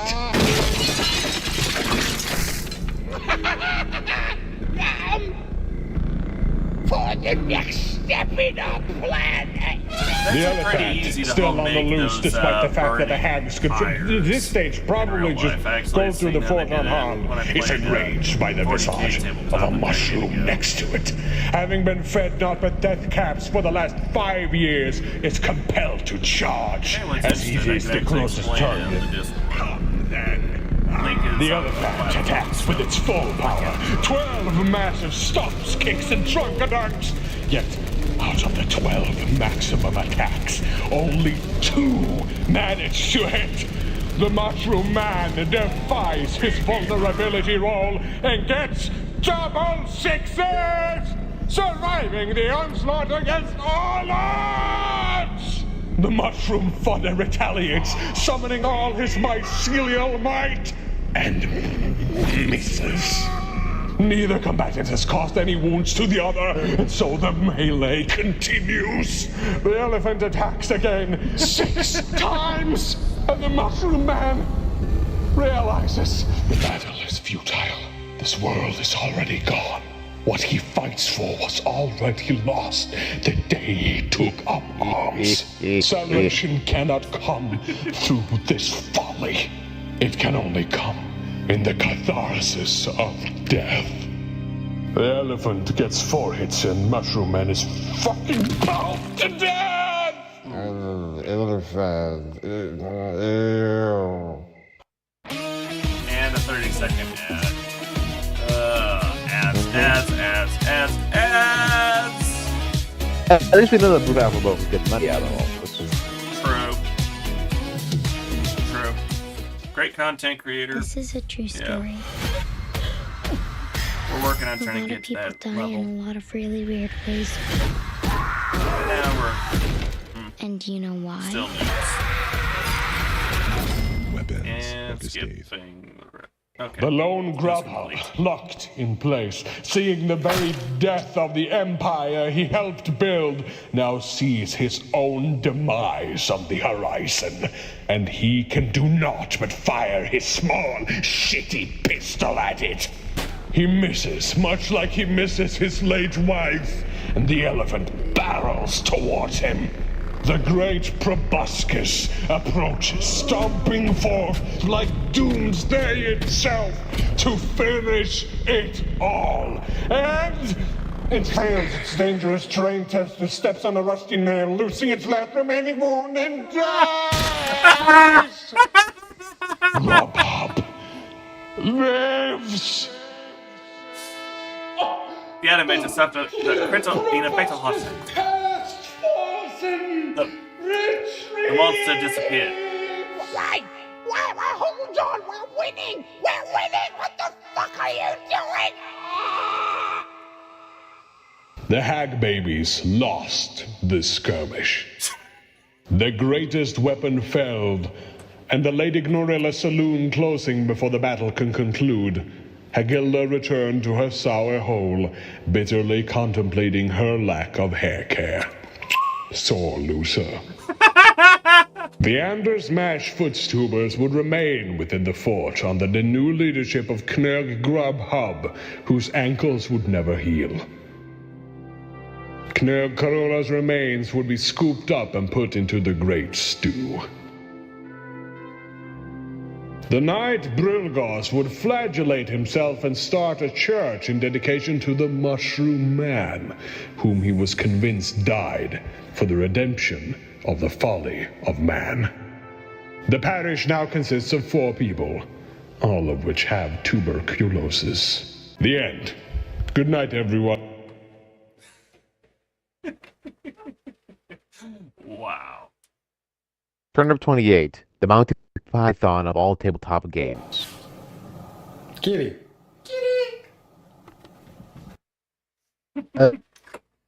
Okay. Would confess I'll that, give you but that. That was pretty good.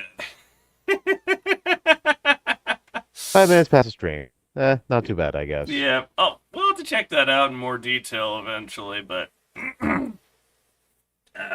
get a little bit of water before I can do our concluding.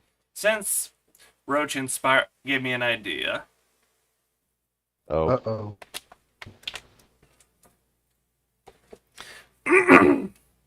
So, we hope you all enjoyed this. This blind relax will do to this comical little series, precious. Please, Twitter click, hit that follow button. YouTube, hit that like and subscribe buttons. And everyone, please, precious, hit that notification bell so you know when we next go live. Or when we post our next video. And also, if you wish to hang out with us, precious, we'll click the link to our Discord. You could post cool memes. You could also update on what's going on with our channel. And if you wish to support the channel, you could... Well, what? If you wish to support the channel, let me put you like this. Click the link and become a patron on our Patreon. Not much of a donation is required, but the perks are well worth it. First off, you get to enjoy early access to our fan series. You get to have access to our VIP movie nights, which we're still debating on when that'll be. And also the customary Patreon shout-out. So please follow us, enjoy, and always remember, Ambulata cum Domini, walk with the Lord.